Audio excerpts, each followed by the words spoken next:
Welcome. Find yourself a comfortable position. Let your breathing settle into its natural rhythm and allow the tensions of your day to begin dissolving into the background. Tonight, we're embarking on a journey northward, across cold seas and into a world shaped by ice, ambition, and the strange intersection of brutality and beauty that defined the Viking Age. You've likely encountered Vikings before, in stories, in films, in fragments of popular imagination. But tonight, we're going to look beneath the surface of those familiar images. We'll explore not just the clash of swords and the spray of salt water, but the quieter, more troubling realities that existed alongside the adventure. We'll walk through lives that were at once extraordinary and deeply constrained, brilliant and brutal, visionary and tragically brief.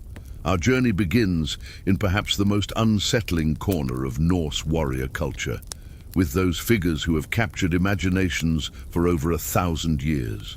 The berserkers, men who allegedly transformed themselves into something beyond human, who fought with a fury that seemed divine or demonic, depending on one's perspective, and who paid a price for their fearsome reputation that history has only begun to fully acknowledge. From there, we'll follow the wake of Norse ships across impossible distances. We'll examine technologies that seem almost magical in their sophistication. And we'll end our evening in the warmth of a great hall, where the same culture that produced such violence also created poetry of remarkable subtlety and maintained social structures of surprising complexity. So settle in. Let the modern world recede, and prepare to discover why being a Viking berserker was far more curse than blessing, and how the civilization that created these fearsome warriors also achieved wonders of navigation, left mysteries we're still trying to solve, and lived daily lives far richer than their reputation might suggest. Let us begin. Imagine yourself standing on a frozen hillside somewhere in what will one day be called Norway. The year is perhaps 950, perhaps 980. The exact date matters less than the season, which is late autumn, when the light has already begun its long retreat and the ground crunches with frost beneath your feet. You're watching a group of men prepare for battle, but these are not ordinary warriors. Even from a distance, you can sense something different about them, something that causes the other fighters to give them a wide berth, to avoid their eyes, to speak of them in lowered voices. These are the berserkers, the Ulfhednar, the bear shirts and wolf coats, and as you watch them prepare for what's coming, you begin to understand why their own people fear them almost as much as their enemies do. The morning ritual begins long before the sun rises, though in this latitude, at this time of year, the sun's appearance will be brief and weak in any case. The berserkers separate themselves from the main war band, moving to a clearing at the edge of the encampment. They've been fasting, you learn, for 2 full days. Their faces are gaunt, their eyes hollow and bright with something that might be hunger or might be something else entirely. One of them carries a small leather pouch, treated with oils that have kept it supple through countless campaigns. From this pouch, he removes several dried mushrooms. They're unremarkable to look at, small, brownish, the kind of thing you might pass a dozen times in a forest without a second glance. But these are Amanita muscaria, the fly agaric mushroom, and they contain compounds that will fundamentally alter the consciousness and physical state of the men who consume them. The berserkers divide the mushrooms among themselves with practiced care. Too little, and the effect will be insufficient for what's required. Too much, and the warrior becomes useless, lost in visions, unable to distinguish friend from enemy or even to maintain his footing. The dosage is knowledge passed from older berserkers to younger, a grim inheritance that can never be written down because so few of these men survive long enough to grow old, and so few of them are literate in any case. They chew the mushrooms slowly, methodically. The taste is bitter and earthy, and they wash it down with water from a nearby stream, water so cold it makes their teeth ache.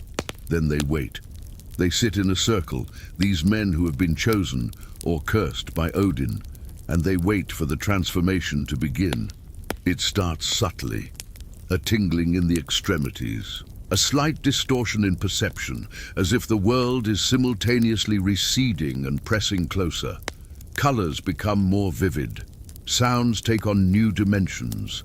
The cold, which moments ago was merely uncomfortable, becomes a distant sensation, something happening to someone else's body.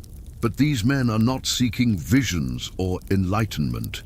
They're not exploring consciousness or communing with the divine, though later in the sagas, their behavior will be attributed to possession by Odin himself. What they are inducing is something far more specific and far more dangerous, a dissociative state combined with a dramatic reduction in pain perception and a surging, uncontrollable aggression.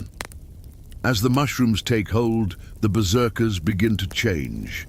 Their breathing becomes rapid and shallow. Their pupils dilate until their eyes appear almost black.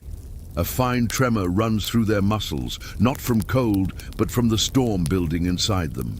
They begin to move, slowly at first, rocking, swaying, making low sounds in their throats that might be words in Old Norse or might be something more primal. The transformation is not instantaneous. It builds over the course of perhaps 30 minutes, perhaps an hour. Time becomes difficult to track, both for the berserkers themselves and for those watching them. They begin to shed their clothing despite the freezing temperature. Not all of it. The sources disagree, and likely the practice varied, but enough that they are fighting in far less protection than any rational warrior would consider adequate. Some wear only trousers and boots, others strip down to loincloths. They retain their weapons, axes, swords, spears, but they discard shields, discard mail shirts if they owned any, discard the practical protections that might keep them alive. Because survival, in these moments, is not the primary objective. The objective is terror. The objective is to become something so fearsome, so apparently impervious to pain and death, that the enemy's will breaks before the battle is even truly joined. The physical effects of the Amanita muscaria are now in full force. The berserkers' heart rates have increased dramatically. Their strength seems amplified, though whether this is actual muscular enhancement or simply the removal of the body as normal protective inhibitions is debated. What's certain is that they no longer respond to pain the way ordinary humans do. Cuts that would make a normal man hesitate barely register. Cold that would quickly lead to hypothermia seems not to touch them. But there's a cost to this state, and it's extracted immediately and brutally. The berserkers have lost much of their capacity for tactical thinking. They cannot follow complex orders. They cannot maintain formation. They've become essentially weapons that can only be pointed in a direction and released. Once the battle rage takes hold, they will fight until they're physically incapable of continuing, until they're cut down, until they've collapsed from exhaustion, or until there's nothing left to fight. The war band begins to move toward the enemy position. The berserkers go ahead, not in formation, but in a loose, terrifying cluster. They're making sounds now, howls, roars, the grinding of teeth. They bite their shields, though many have already cast their shields aside. They bite their own arms, drawing blood, proving to themselves and to anyone watching that pain has become meaningless. The enemy sees them coming. Imagine what that must have been like. To be a defender, standing behind whatever fortification you've managed to erect, and to see these figures approaching through the half-light of a Nordic morning, nearly naked men, moving with an unnatural gait, making inhuman sounds, apparently unaffected by conditions that should render them combat ineffective within minutes. The psychological impact is the berserker's primary weapon. Many enemies broke and ran before the berserkers even reached them. Those who stood their ground found themselves facing opponents who didn't respond to wounds the way humans should, who kept coming forward even when by all rights they should have fallen, who seemed to embody some kind of supernatural fury. The battle itself is chaos. The berserkers crash into the enemy line like a storm, all focused violence and no finesse. They swing their weapons with devastating force but little precision. They're as likely to injure their own allies as the enemy if anyone is foolish enough to get too close. The other Norse warriors know to give them space, to let them do their terrible work, and to exploit the breach they create in the enemy formation. The fighting is brief and brutal. Within minutes, rarely more than a quarter hour, the berserkers have either broken through the enemy or they've fallen. There's no middle ground, no protracted engagement. They've spent their fury in one overwhelming burst, and what happens next depends on whether their momentum carried the day. If the battle is won, the berserkers don't celebrate. They cannot. They're still deep in the grip of the mushroom-induced frenzy, and they remain dangerous to everyone around them.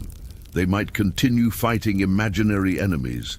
They might turn on their own people if not carefully managed.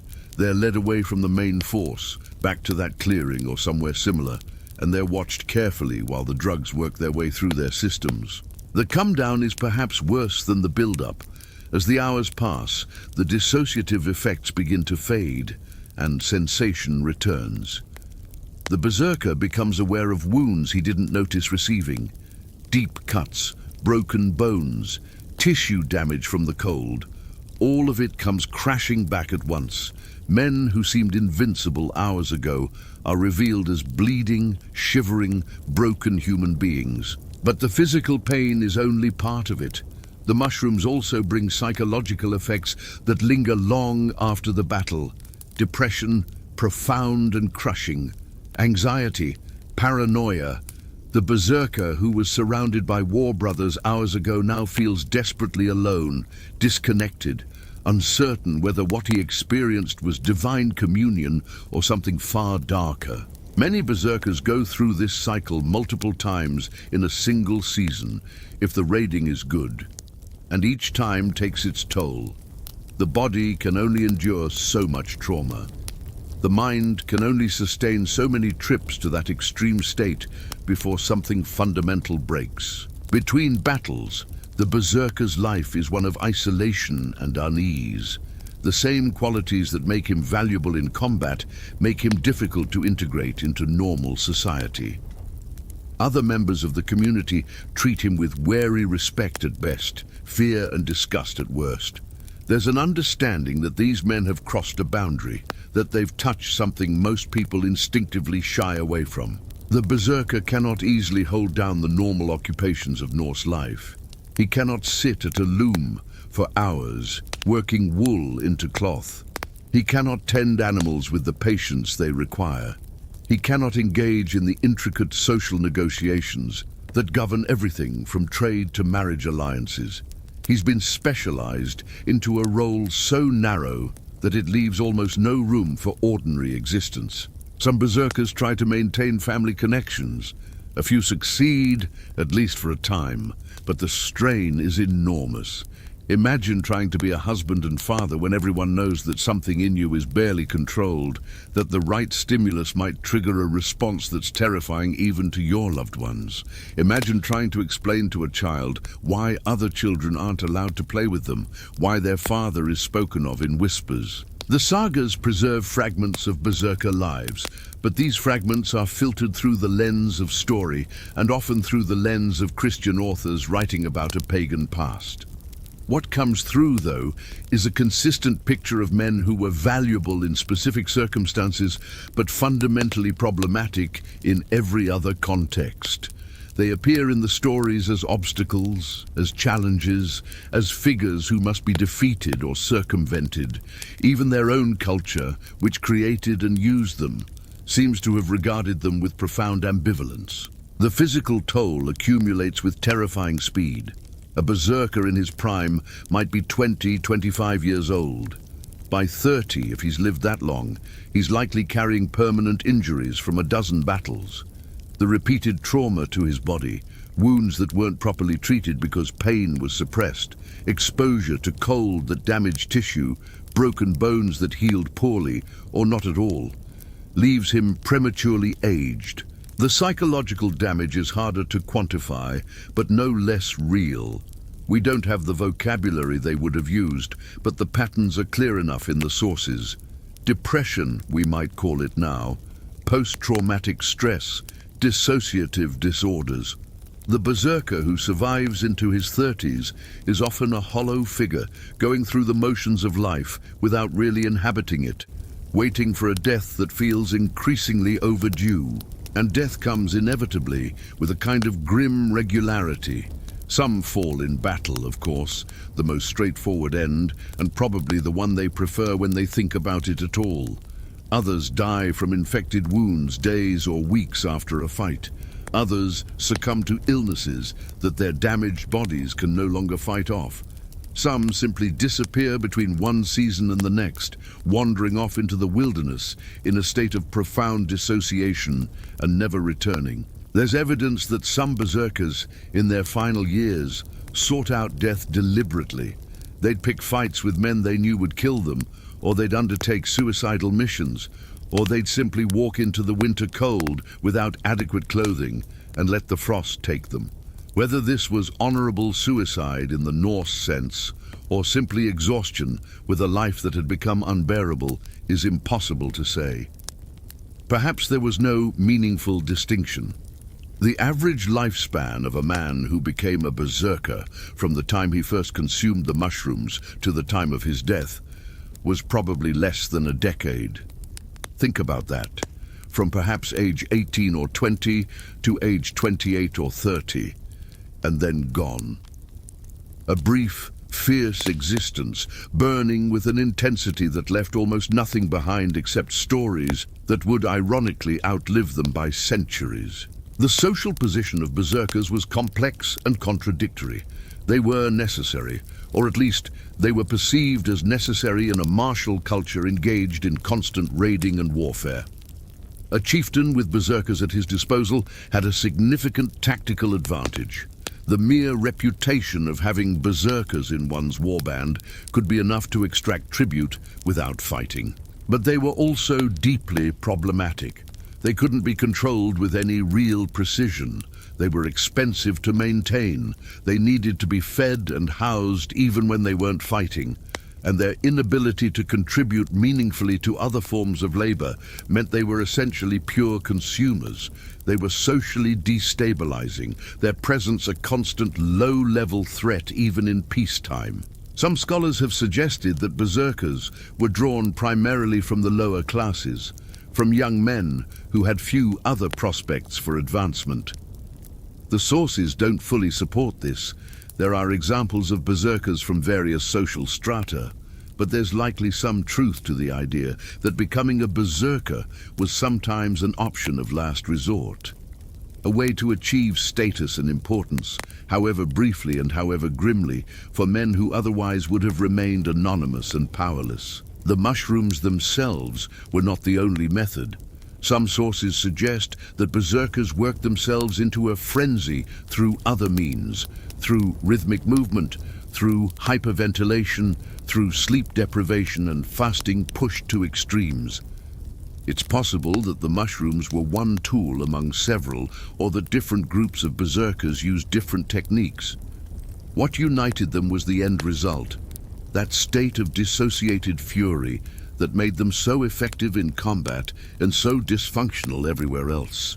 Modern attempts to understand the berserker phenomenon have included experiments with Amanita muscaria, though obviously under controlled conditions and not in the context of actual combat. The reports are illuminating. The mushroom does indeed produce dissociation, does reduce pain perception, does create a feeling of enhanced strength and invulnerability, but it also produces nausea, disorientation, difficulty with motor control, and pronounced after effects including depression and anxiety. It's a poison that happens to have some useful properties if you're willing to accept catastrophic side effects. The question of consent is thorny and probably unanswerable. Were young men coerced into becoming berserkers? Did they volunteer? The answer likely varied. Some may have been genuinely devoted to Odin and seen this as a religious calling. Others may have been pressured by circumstance or by community expectations. Still, others may have been forced by chieftains who needed these specialized weapons. Norse society wasn't particularly concerned with individual autonomy in the way modern societies are, so the question itself may be somewhat anachronistic. What we can say is that once you'd become a berserker, leaving that role was probably not an option. You'd crossed a boundary, you'd acquired a reputation, you'd demonstrated that you could access that state of fury, and that made you both valuable and dangerous. There was no going back to being an ordinary farmer or craftsman. The path forward was narrow and led with grim certainty to an early grave. As Christianity spread through Scandinavia, berserkers became increasingly problematic. Christian theology had no place for what looked very much like demonic possession. Christian social organization had no use for men who existed outside normal hierarchies and normal moral frameworks. The late sagas, written by Christian authors, often portray berserkers as villains, as obstacles to be overcome by virtuous Christian heroes. This shift in perception may have contributed to the disappearance of berserkers as an institution. As Norse society Christianized, the cultural support for these figures eroded. They became less a military asset and more an embarrassing reminder of pagan practices. By the end of the Viking Age, true berserkers may have already been rare, preserved more in story than in practice. But for those centuries when berserkers were a real and active part of Norse warfare, they represented something profound about the culture that created them. They embodied the willingness to embrace extremes, to push human capability beyond what seemed possible, to sacrifice individual well-being for collective martial advantage. They showed how a society could simultaneously honor and fear the same individuals, could create roles that were essential and unsustainable in equal measure. So imagine one final time that berserker from the beginning. The battle is over. He's sitting alone at the edge of the camp, the drugs wearing off, pain flooding back, the weight of what he's done and what he is settling over him like a shroud. He's perhaps 23 years old. He has perhaps 5 years left to live, perhaps less. He's killed men today. How many, he's not entirely sure, because memory from that state is fragmentary at best. He's contributed to his chieftain's victory. He's upheld his part of the bargain with Odin, and he's profoundly, desperately alone. The other warriors are celebrating, drinking, boasting, already starting to weave today's fighting into stories that will grow with each retelling. But he cannot join them. He can never fully join them. He's different. He's been marked. And that marking will define the remainder of his short, fierce, isolated life. This was the price of being chosen by Odin. This was what it meant to be a berserker. Not glory, not honor, not the heroism that the sagas would sometimes ascribe, but rather a brief, intense existence characterized by violence, isolation, chemical dependence, psychological trauma, and the certainty of an early death. It sucked profoundly and completely to be a Viking berserker. And now you understand why. Let us shift our focus now from the individual tragedy of the berserker to something larger and more ambitious. We're going to follow a different kind of Viking entirely. Not the chemically fueled warrior trapped in a cycle of violence, but the explorer, the navigator, the man willing to sail beyond the edge of the known world in search of land, opportunity, and perhaps redemption.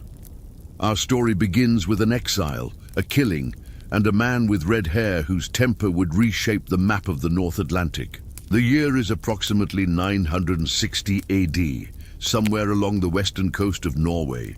The landscape is one of dramatic contrasts. Steep mountains plunging into deep fjords, dense forests clinging to rocky slopes, and everywhere the sea, grey-green and cold, offering both sustenance and escape. Here, in a society where reputation and family honor mean everything, a young man named Thorvald commits an act that will have consequences stretching across generations and continents. The sources don't agree on the precise nature of Thorvald's crime. The sagas speak vaguely of killings, of disputes that escalated beyond the bounds of acceptable feud. What matters is the result. Thorvald is declared outlaw, and with him goes his family, including his son, a boy perhaps 10 or 12 years old, with striking red hair that will give him his eventual name. Erik, they call him Erik the Red, and his life will be defined by a pattern established in these early years. Transgression, exile, movement westward, and the founding of new settlements in places no Norse had previously inhabited. The family flees Norway for Iceland. This is not as dramatic as it might seem. Iceland has been settled by Norse emigrants for perhaps 80 years by this point, and it's becoming a known refuge for those fleeing justice or seeking fresh starts in Norway. The voyage is dangerous, but not unprecedented. They sail across open ocean for perhaps 4 or 5 days, following routes that earlier generations have already established, and they make landfall on Iceland's rocky, volcanic shores. Iceland in the late 10th century is a place of opportunity and hardship in equal measure. The best farmland has already been claimed, parceled out among the first settlers and their descendants. What remains for newcomers like Erik's family is marginal. Rocky soil, difficult terrain, locations that are exposed to the worst weather. They settle in the northwest, in a region where making a living from the land requires constant grinding effort. Erik grows to manhood here, learning the skills required to survive in this environment. He becomes proficient at navigating Iceland's treacherous coastal waters. He learns to read weather patterns, to sense when a storm is building from subtle changes in wind and sky. He develops the physical strength needed to work the land and the social skills needed to navigate Iceland's complex web of alliances and enmities. He also, evidently, inherits his father's temper. The sources describe Erik as quick to anger, proud, and unwilling to accept insults to his honor. In a society where honor is everything and where insults must be answered or else they diminish one's social standing, these traits are both common and dangerous. In his late 20s or early 30s, the chronology is uncertain, Erik marries. His wife is Thjodild, and she brings to the marriage a certain amount of property and social connection. They establish a farm in Haukadal in northern Iceland, and for a time it seems Erik might settle into the life of a prosperous farmer, gradually building status through careful management and strategic alliances. But then comes the dispute that will change everything. The details are preserved in the saga, and while we should be cautious about taking them entirely literally, the general outline is probably reliable. Erik lends some valuable wooden benchboards, decorative panels that would have been both functional and status signaling in a well-appointed longhouse, to a neighbor. When he asks for them back, the neighbor refuses to return them, claiming they were a gift or that they've been damaged or lost. For Erik, this is not a trivial matter. These benchboards represent wealth and status. Their loss diminishes him publicly. His response is to go to the neighbor's farm and take them back by force. In the ensuing confrontation, men die. The sources say Erik killed 2 men, possibly more. These are not berserkers or warriors, but farmers, members of the community, men with families and allies. The legal machinery of Iceland grinds into motion. Iceland at this time has no king, no centralized authority, but it does have law and custom. Cases are heard at assemblies, decisions are rendered by chieftains and respected men, and punishments are enforced through social pressure and the threat of collective action. Erik is brought before the assembly, and the verdict is exile. Not permanent outlawry, he's not to be killed on sight, but lesser outlawry, 3 years banishment from Iceland. For most men, this would be a devastating sentence. To be separated from one's land, one's family connections, one's carefully built reputation. It's a form of social death even if it's temporary. But for Erik, it becomes an opportunity. Because by this time, around the year 982, there are rumors circulating among Iceland's seafaring community about land to the west. Decades earlier, a sailor named Gunnbjörn had been blown off course and had sighted islands and a larger coastline far to Iceland's west. He hadn't landed, hadn't explored, but he'd noted the locations, and the sighting had become part of Iceland's collective geographical knowledge. Other sailors had occasionally glimpsed the same landmass on voyages that took them far from their intended routes, but no one had undertaken a deliberate voyage of exploration. The waters were too dangerous, the distances too great, the potential rewards too uncertain. Erik, facing 3 years with nowhere else to go, decides to attempt what no one else has been willing to try. He'll sail west, find this mysterious land, explore it, and, if it's suitable, establish a base where he can wait out his exile. He gathers a crew, provisions a ship, and in the summer of 982, he sets sail from Iceland's western coast into the unknown. The voyage takes perhaps 4 days of sailing, though in these waters, with limited ability to determine longitude and with currents and winds constantly varying, the time could be significantly longer. Erik and his crew are sailing blind, navigating by sun and stars when visible, by wave patterns and bird flights and the color of the water, using all the accumulated knowledge of Norse seamanship to find a landmass they've never seen. And then, through the fog and spray, a coastline appears, mountains capped with ice, glaciers carving into the sea, a landscape so forbidding that it must have given even Erik pause. This is Greenland's east coast, and it's essentially uninhabitable, a wall of ice and rock offering no shelter, no anchorage, no possibility of settlement. But Erik doesn't give up. He sails south, following the coast, looking for a break in the ice, a fjord that might penetrate inland to something more hospitable. The journey takes weeks.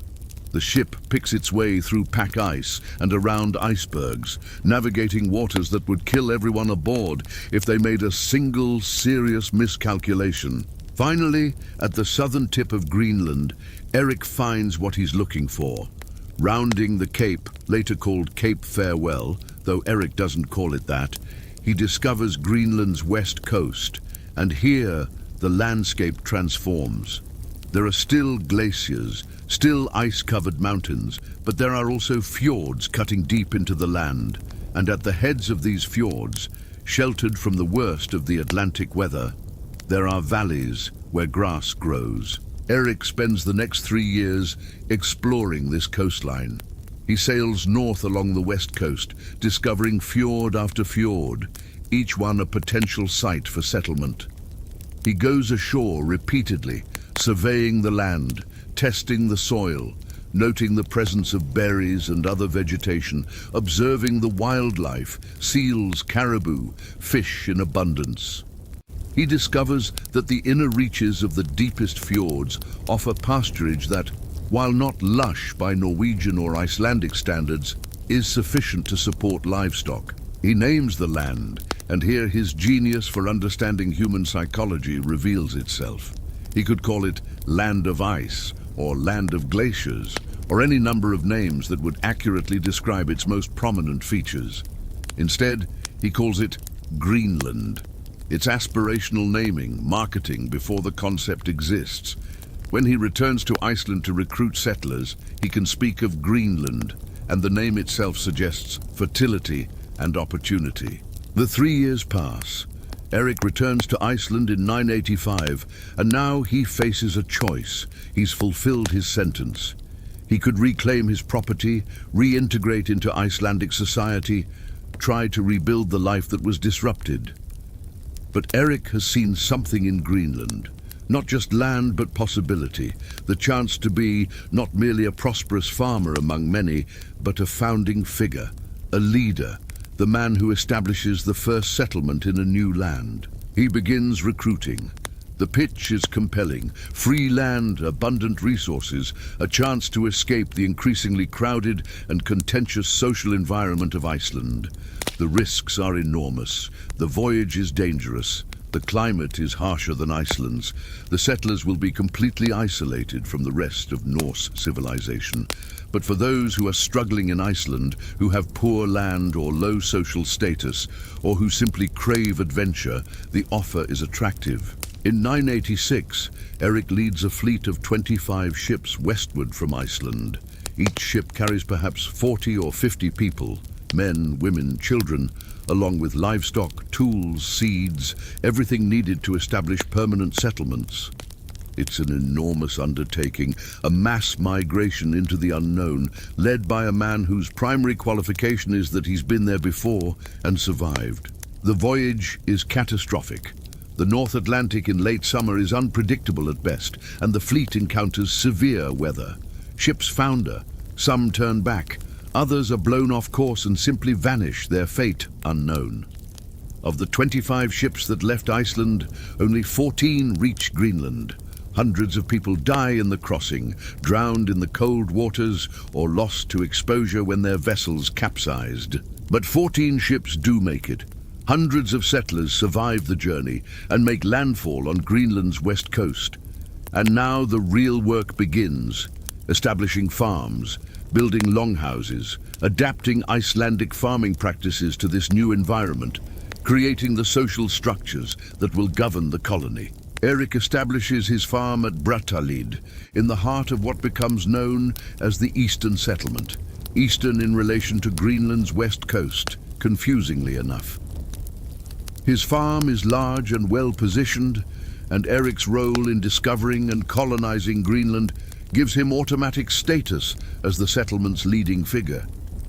He's not a king. Norse Greenlanders will maintain Iceland's tradition of resisting centralized monarchy, but he's unquestionably the most important chieftain. The settlement succeeds against considerable odds. The growing season in Greenland is short, the winters are long and dark, and the colonists must adapt their practices constantly. They raise cattle, sheep, and goats, though in smaller numbers than they would in Iceland. They hunt seals and caribou. They fish. They trade walrus ivory and polar bear pelts back to Iceland and eventually to Norway, exchanging these luxury goods for iron, timber, and other necessities that Greenland cannot provide. A second settlement is established further north, called the Western Settlement, and between the two settlements, the Norse Greenlandic population eventually reaches perhaps 3,000 to 5,000 people. It's small by European standards, but represents a remarkable achievement. A viable European colony established on the edge of the Arctic, sustained for centuries through careful adaptation and tremendous resilience. Erik lives to see his colony established and thriving. He's perhaps 50 or 60 years old when he dies, around the year 1003, having achieved something genuinely extraordinary. He's transformed himself from an outlaw fleeing justice to the founder of a new Norse territory. His name is known throughout the Norse world. His children have prospects that would have been unimaginable had he remained a marginal farmer in Iceland. But Erik's greatest legacy is not what he accomplished, but what his son will do. Because Erik has several children, and one of them, Leif, called Leif Erikson, will take Norse exploration one crucial step further. Leif grows up at Brattahlid, surrounded by the culture of exploration and navigation that his father has fostered. He hears stories of the voyages that discovered Greenland, the ships that were lost, the challenges overcome. He becomes an accomplished sailor himself, learning to read the North Atlantic's moods, to navigate through fog and ice, to survive in conditions that would kill less experienced men. Around the year 1000, the dating is uncertain but falls somewhere in a narrow range around the millennium, Leif hears a story. A merchant ship, blown off course while sailing from Iceland to Greenland, had sighted land far to the west of Greenland. The merchant, Bjarni Herjolfsson, hadn't landed. He was trying to reach Greenland and didn't want to waste time exploring, but he'd noted the sighting carefully. 3 distinct coastlines, he reported, each one progressively more promising, with the westernmost showing forests that came down to the water's edge. Forests In the treeless world of Greenland and Iceland, where timber must be imported at great expense or salvaged from driftwood, the promise of forests is extraordinary. Leif becomes obsessed with following up on Bjarni's sighting. He purchases Bjarni's ship, the vessel that had made the original voyage, and recruits a crew of 35 men. His father Erik initially plans to join the expedition, but an accident, falling from his horse on the way to the ship, is interpreted as an omen, and Erik remains behind. Leif sails west from Greenland, and now we must pause to appreciate what this means. He's leaving the only Norse settlements in Greenland, sailing into waters no Norse ship has deliberately explored, searching for land that only one person has seen and didn't land on. He has no maps, no detailed directions, only Bjarni's account of sailing times and coastal appearances. It's exploration in its purest and most courageous form. Leif finds the first land Bjarni described, a place of flat stones and glaciers, which Leif names Helluland, land of flat stones. Modern scholars believe this is Baffin Island. He doesn't linger. This landscape offers nothing his crew doesn't already have in Greenland. He continues south and finds the second land, a place of forests and white beaches, which he calls Markland, land of forests. This is likely Labrador. Here there is timber in abundance, and Leif's crew goes ashore to explore and to cut wood. But Leif wants to find the third land, the most promising according to Bjarni's account, so after a brief stop, they continue south. And then they find it, a land where wild grapes grow, or at least some berry that Leif's crew identifies as grapes. A land where the rivers teem with salmon larger than any they've seen before. A land where the climate is so mild compared to Greenland that they believe livestock could graze outdoors year-round. Leif names it Vinland, Wineland, or Grapeland, and here they establish a camp, a small settlement of temporary structures where they spend the winter. The location of Vinland has been debated for generations, but the archaeological evidence now provides a clear answer. In 1960, archaeologists discovered the remains of a Norse settlement at Lance-aux-Meadows at the northern tip of Newfoundland. The structures are unmistakably Norse in design, longhouses with thick turf walls, a smithy for working iron, dwellings that match Greenlandic and Icelandic patterns. Radiocarbon dating places the settlement around the year 1000, give or take a decade or two. This is Leif Erikson's Vinland. This is where Norse explorers reached the Americas, approximately 500 years before Columbus would make his much more famous landfall in the Caribbean. The Norse didn't know they'd discovered a new continent.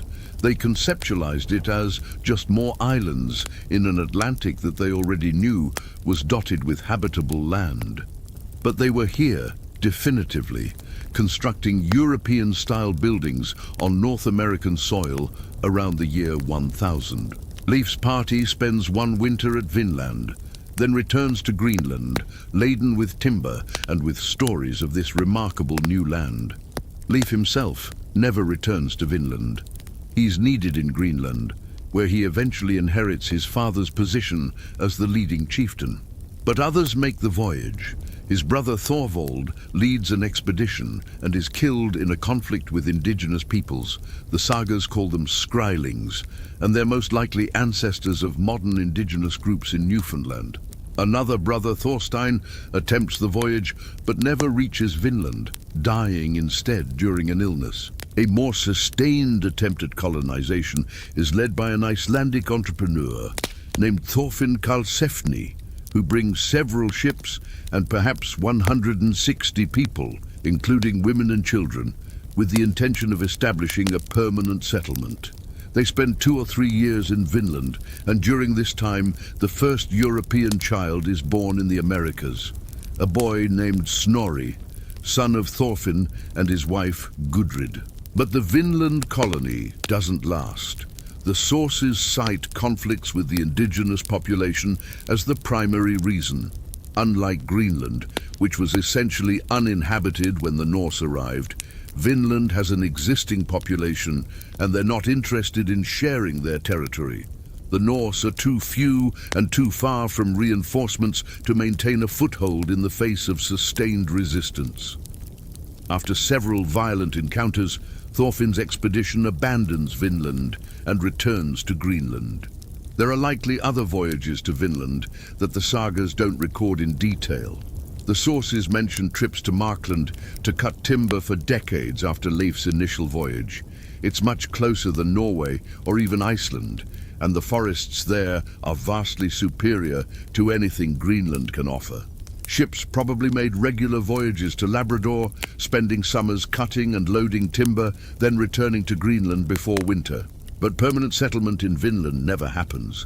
The Norse reach the Americas, establish temporary camps, interact with indigenous peoples, and then withdraw.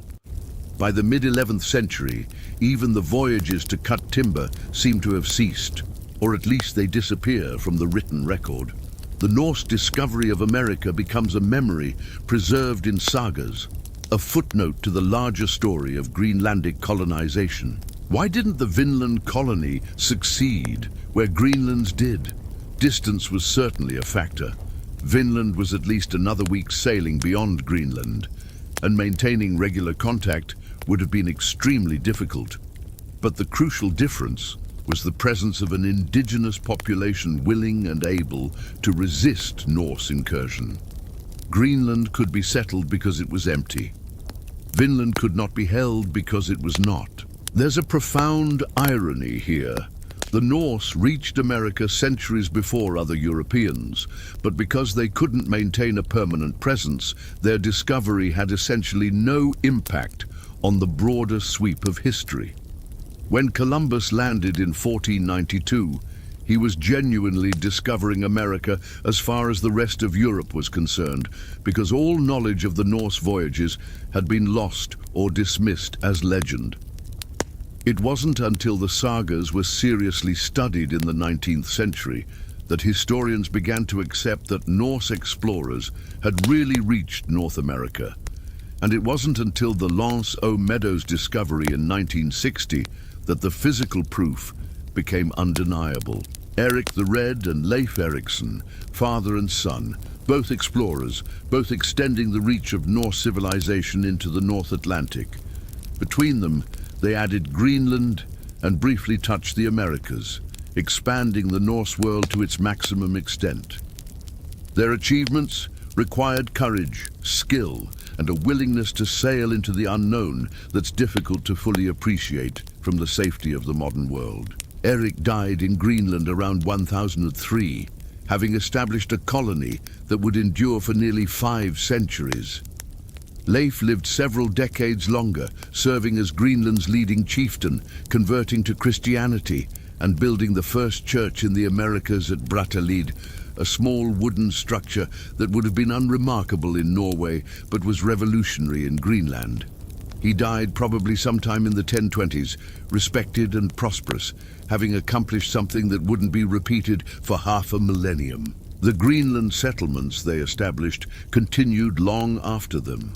The Eastern settlement thrived, supporting churches, maintaining trade with Europe, even hosting a bishop by the 12th century. The Western settlement was smaller, but stable. Together, they represented the westernmost outpost of medieval European civilization. Norse men and women living at the edge of the habitable world, raising livestock and children, maintaining their culture across thousands of miles of ocean. But we'll return to Greenland's fate in a moment. For now, as we prepare to transition to our next segment, consider what Erik and Leif accomplished. They took the essential Norse skill, seafaring, and pushed it to its absolute limit. They sailed further than any Europeans before them. They discovered and colonized lands that would have been unimaginable to earlier generations. They extended human settlement into one of the harshest environments on Earth and briefly touched a continent that would remain unknown to the rest of Europe for centuries. They were exiles who became founders, outlaws who became heroes, men whose names would be remembered long after empires that seemed eternal had crumbled into dust. And their achievements were made possible by Norse navigation technology that, as we're about to discover, included tools and techniques that still puzzle modern scientists. Let us turn now to one of the most intriguing mysteries of Viking seafaring, a crystal that could supposedly find the sun on cloudy days and guide ships through Arctic fog. The legendary sunstone, whose existence has been debated for generations and whose scientific basis remains only partially understood. Picture yourself standing on the deck of a Viking ship somewhere in the North Atlantic. The year might be 1050, might be 1150. The exact date matters less than the conditions. You're 3 days out from Iceland, heading for Greenland, and the weather has closed in.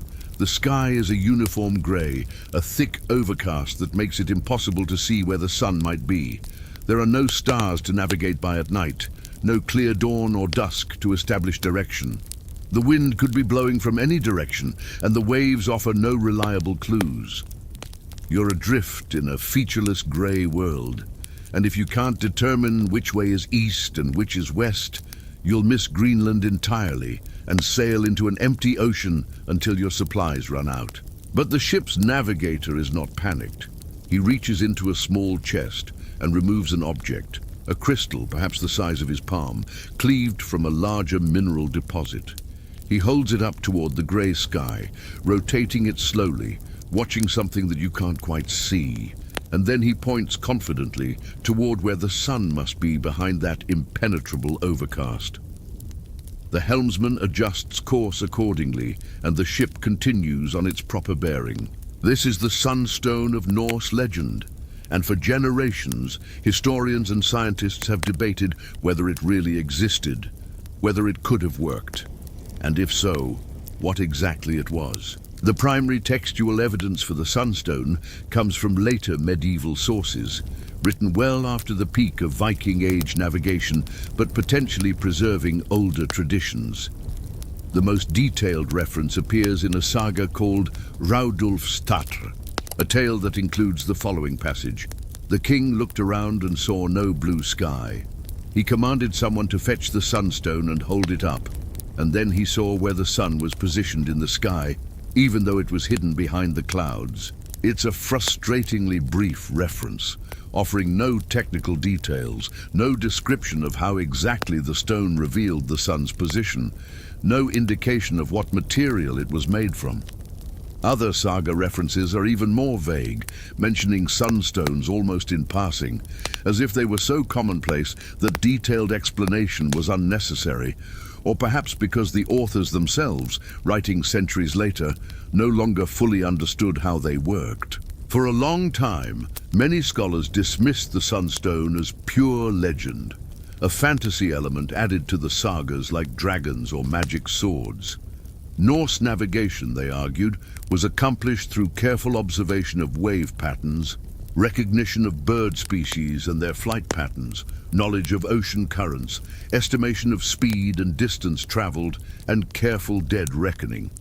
All of these techniques were real and were certainly used, but they had significant limitations, especially in the high latitudes where the Norse operated. The problem becomes particularly acute above a certain latitude. In summer, at high northern latitudes, the sun barely sets. It circles close to the horizon, making traditional methods of determining direction increasingly difficult. In winter, the sun barely rises, and cloud cover is frequent. The magnetic compass had not yet reached northern Europe. It was known in China, but wouldn't become a standard European navigational tool until centuries after the Viking Age. So how did the Norse reliably navigate across hundreds or thousands of miles of open ocean, often in conditions of poor visibility, and manage to make landfall at islands that were tiny targets in an enormous ocean? How did they sail from Norway to Iceland, from Iceland to Greenland, from Greenland to Vinland, with sufficient accuracy that these voyages became routine rather than suicide missions? The answer might lie in the optical properties of certain crystals, and in particular in a phenomenon called polarization. Light from the sun is polarized as it passes through the atmosphere. Without getting too deep into the physics, polarized light vibrates preferentially in certain planes rather than randomly in all directions.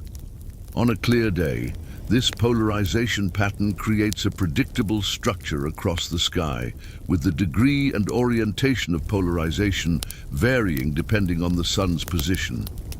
The human eye cannot detect this polarization directly. We see light, but not the plane in which it's vibrating. However, certain crystals can detect polarization. When polarized light passes through these crystals, their appearance changes depending on the angle at which they're held relative to the polarization plane. Rotate the crystal and it becomes lighter or darker, or shows bands of different intensity, or displays other optical effects that reveal information about the light passing through it. The key insight is that even when the sun itself is hidden behind clouds or fog, the polarization pattern persists in the visible sky. Clouds scatter light, but don't completely destroy the underlying polarization structure. So if you have a crystal that can detect polarization, you can theoretically determine where the sun is, even when you can't see it directly. This isn't just speculation. Modern experiments have confirmed that several crystals found in Scandinavia and Iceland have the necessary optical properties. The leading candidates are calcite, also known as Iceland spar, cordierite, and certain types of tourmaline. All three are found naturally in Viking accessible locations. All three have been recovered from archaeological contexts that at least potentially connect them with Norse seafaring, and all three can function as polarization detectors. Iceland spar, a clear, transparent form of calcite, is particularly interesting because it exhibits a property called double refraction or birefringence. When you look through a calcite crystal, you see two images of whatever you're looking at, slightly offset from each other. These two images have different polarizations, and as you rotate the crystal, the relative brightness of the two images changes. At certain orientations, one image becomes dramatically brighter or darker than the other, and this occurs when the crystal is aligned with or perpendicular to the polarization plane of the incoming light. A skilled navigator could use this property methodically. Point the crystal toward different parts of the sky, rotating it at each position, noting where the contrast between the two images is strongest. Plot these observations, and a pattern emerges. A pattern that points back to the sun's location, even when the sun itself is invisible. Is this easy? No. It requires practice, knowledge, and careful observation. The navigator needs to understand what he's looking for, how to interpret the crystal's behavior, how to account for variables like atmospheric conditions and time of day. But it's entirely within the realm of what a skilled craftsman in a pre-industrial society could learn and pass down through apprenticeship. In 2007, a team of researchers led by Gábor Horváth at Eötvös University in Hungary conducted practical experiments with calcite crystals under conditions similar to those the Vikings would have encountered. They found that even relatively unskilled modern subjects could determine the sun's position to within a few degrees of accuracy using calcite under overcast skies. With practice, accuracy improved significantly. The technique worked even under heavy cloud cover, even when the sun was just below the horizon during twilight, even when visual cues that humans normally rely on were completely absent. Further experiments have tested whether this technique would be accurate enough for actual navigation. The answer appears to be yes, with caveats. You couldn't use it for pinpoint accuracy. You wouldn't navigate into a narrow harbor using only a sunstone. But for maintaining a general heading over the course of days or weeks at sea, for keeping the ship roughly on track toward a distant landmass, the accuracy would be sufficient. The error accumulates, of course. Each measurement has some uncertainty, and over hundreds of miles these small errors compound. But the Norse weren't relying solely on sunstones. They were using all available cues, wave patterns, watercolor, bird sightings, the behavior of whales and seals, driftwood, cloud formations over distant land, their own dead reckoning.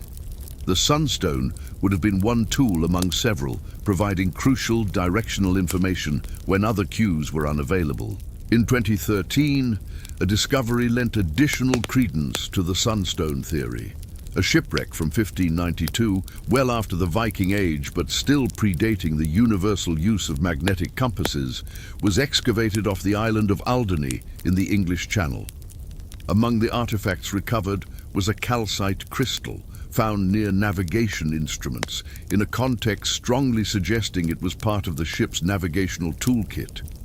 The crystal showed wear patterns consistent with having been regularly handled and used. This is not a Viking ship, and 1592 is centuries after the peak of Norse navigation, but it demonstrates that European sailors were still using calcite crystals for navigation in the late 16th century. If the practice survived that long, it seems entirely plausible that it existed during the Viking Age, especially given the saga references and the practical demonstration that the technique works. What would the actual use of a sunstone have looked like aboard a Viking ship? We can reconstruct the process from the experiments and from what we know about Norse navigation practices. The navigator, likely the helmsman or the ship's owner, someone with both the knowledge and the authority to make directional decisions, would have kept the sunstone carefully stored, probably wrapped in cloth or leather to protect it from damage. These crystals can fracture if dropped or roughly handled. When conditions required it, when the sun was obscured but directional certainty was needed, the navigator would bring out the stone. He might wait for a moment when the ship crested a wave and he could see more of the sky, minimizing the distortion from sea spray and the ship's own motion. He would hold the crystal toward different portions of the sky, perhaps working through a systematic pattern, checking the northern sky, then the southern, then the eastern and western. At each position, he'd rotate the crystal slowly, watching the double image that calcite produces or the darkening and lightening that other polarizing crystals show. He'd be looking for the position where the change in brightness or contrast is most pronounced, because that indicates he's looking at the sky in a direction roughly perpendicular to the sun's position. After checking multiple positions, he'd synthesize the information. The observations form a pattern, and that pattern points toward where the sun must be. He'd then translate this into a heading. The sun is to our south, so we must be traveling north, or the sun is behind us, so we're heading west as intended. This wouldn't be done continuously. It's too labor-intensive, requires too much concentration and interpretation. Instead, the navigator would take sunstone observations periodically, perhaps every few hours, perhaps when conditions changed, perhaps when doubt crept in about whether the ship was still on the correct course. Between observations, the helmsman would maintain the established heading, making small adjustments based on wind and wave patterns. The sunstone's greatest value would have been in establishing initial heading after leaving port, and in making corrections after storms or periods of complete disorientation. If you've been sailing for several days and then encounter a storm that forces you to take your sails down and simply endure, you might emerge from that storm with no clear idea which direction you've been pushed. The sunstone could re-establish your basic orientation, allowing you to correct course and continue toward your destination. Now, we should acknowledge the limitations and uncertainties. We don't have a single confirmed sunstone from an undisputedly Viking Age context. We have crystals from later periods. We have saga references that may or may not be describing real practices. And we have modern experiments proving the technique works. What we don't have is a crystal found in a longship burial, or a detailed Viking Age description of exactly how to use the stone. The evidence is suggestive rather than definitive. Some scholars remain skeptical, arguing that the sunstone stories are either later additions to the sagas or metaphorical references to something else entirely. They point out that the Norse accomplished remarkable feats of navigation for centuries before the first saga mentions sunstones, and that attributing their success to a semi-magical crystal might actually diminish our appreciation for their skill in using natural cues. This is a fair point. Norse navigators were extraordinarily skilled observers of nature. They could read the ocean in ways modern sailors, reliant on GPS and electronic instruments, can barely imagine. They knew that certain species of seabirds only fly a certain distance from land, so the presence or absence of those birds gave them information about proximity to shore. They knew that clouds often form over islands, so a stationary cloud on the horizon might indicate land beyond the visible range. They knew ocean current patterns and could identify which current they were in by water temperature and color. They also used a technique called latitude sailing. Once they were at the correct latitude for their destination, they'd sail due east or west until they encountered land. If you're trying to reach Iceland from Norway, for instance, you'd sail northwest until you reached Iceland's latitude, which you could determine during brief periods of clear weather by the sun's angle at noon. And then you'd turn and sail due west until you hit Iceland. It's harder to miss a target if you're sweeping along an entire line of latitude rather than trying to aim for a single point. All of these techniques were real and crucial. The question is whether sunstones supplemented these methods or whether the saga references to sunstones are just storytelling embellishment. And the honest answer is that we're not entirely certain.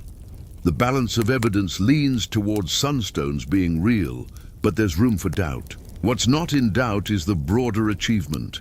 However they did it, whether through sunstones, through pure observation and dead reckoning, or through some combination of techniques we've partially forgotten, the Norse successfully navigated thousands of miles of North Atlantic waters with remarkable consistency.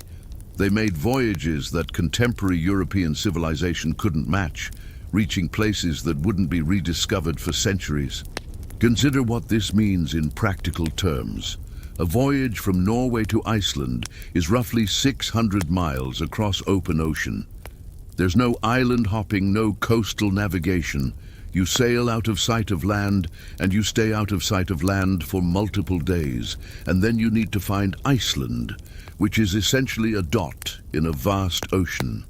Miss it by even 50 miles north or south, and you might sail past without ever seeing it, especially in poor visibility. Iceland to Greenland is even more daunting.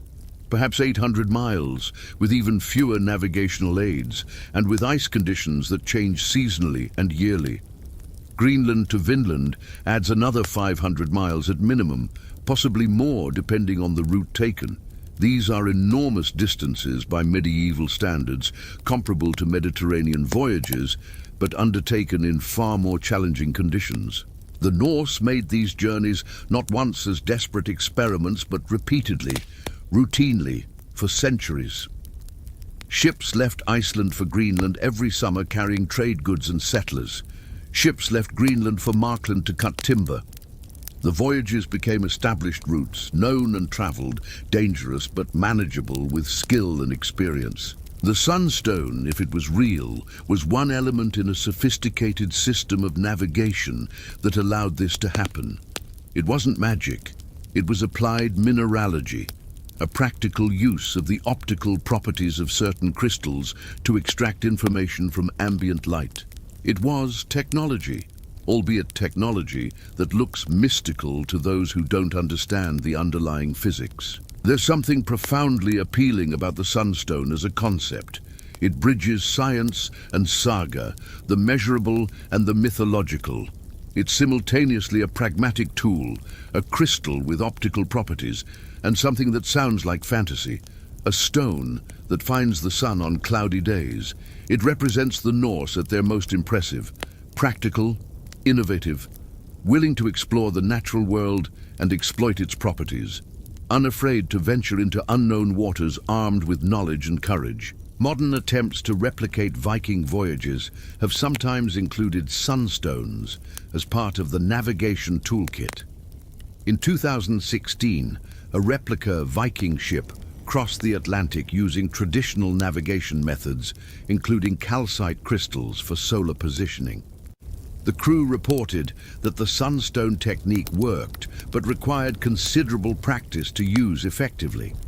They found it most useful during twilight periods and under overcast skies, exactly the conditions where other navigation methods were least reliable. The mystery of the sunstone remains incompletely solved. We're fairly certain that Viking navigators could have used certain crystals as polarization detectors to determine solar position. We're less certain whether they actually did so routinely, or whether the saga references describe rare practices or even legendary embellishments. We're uncertain which crystal they used. Calcite seems most likely, but cordierite and tourmaline both have their advocates. What we can say with confidence is that Norse navigators possessed knowledge and skills that we're still working to fully understand. Whether through sunstones or other means, they accomplished feats of navigation that matched or exceeded what contemporary European civilization could achieve. They developed techniques specific to their environment. The high latitudes, the long summer days and winter nights, the particular challenges of North Atlantic seafaring.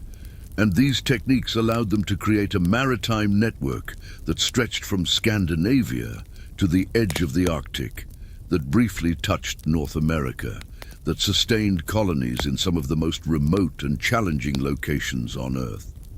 The sunstone, real or legendary, simple crystal or sophisticated instrument, stands as a symbol of this achievement. A small tool enabling vast voyages, a piece of transparent stone unlocking thousands of miles of ocean. As you imagine that navigator on his ship, turning his crystal toward the clouded sky, searching for the hidden sun, remember that whether the sunstone was real or not, the voyages certainly were. The Norse really did cross those oceans. They really did find those distant lands. They really did navigate through fog and storm and the trackless immensity of the North Atlantic, and they did it so successfully that it became routine. The techniques that made this possible, whether sunstones were among them or not, represent a peak of pre-modern navigation, a combination of observation, knowledge, courage, and practical technology that wouldn't be surpassed until later civilizations developed magnetic compasses, accurate chronometers, and eventually GPS. For several centuries, in the challenging waters of the North Atlantic, no one navigated better than the Norse. And yet, despite all their skill, despite their remarkable achievements in exploration and colonization, despite their mastery of one of the most challenging maritime environments on Earth, the Norse settlements in Greenland would eventually fail. The western settlement was abandoned sometime in the 14th century. The eastern settlement followed within a few decades. By 1500, the Norse presence in Greenland had vanished completely, leaving only ruins and mysteries. Why? What happened to these settlements that had endured for centuries? What caused a successful colony to collapse so completely that when Europeans next visited Greenland, they found only abandoned farmsteads and no memory of what had become of the people who built them? The answer involves climate, economics, and the changing patterns of European civilization. But before we examine Greenland's mysterious collapse, before we explore the fate of Erik the Red's legacy, let us turn our attention to something more immediate and more comfortable. Let us leave the cold North Atlantic, leave the navigators with their mysterious crystals, and step into the warm, firelit interior of a Viking earl's hall. Let us see how these people lived when they weren't fighting or sailing, how they ate, how they socialized, how they entertained themselves, how they structured their domestic lives. Let us discover that the same culture that produced berserkers and intrepid explorers also created elaborate social rituals, sophisticated poetry, and a domestic culture far more complex and comfortable than popular imagination might suggest. The Norse were not just warriors and sailors. They were farmers and craftspeople, poets and merchants, men and women who spent most of their lives not on battlefields or ships, but in longhouses, maintaining households, raising children, and participating in social structures that valued certain kinds of refinement alongside martial prowess. Come, the feast is being prepared.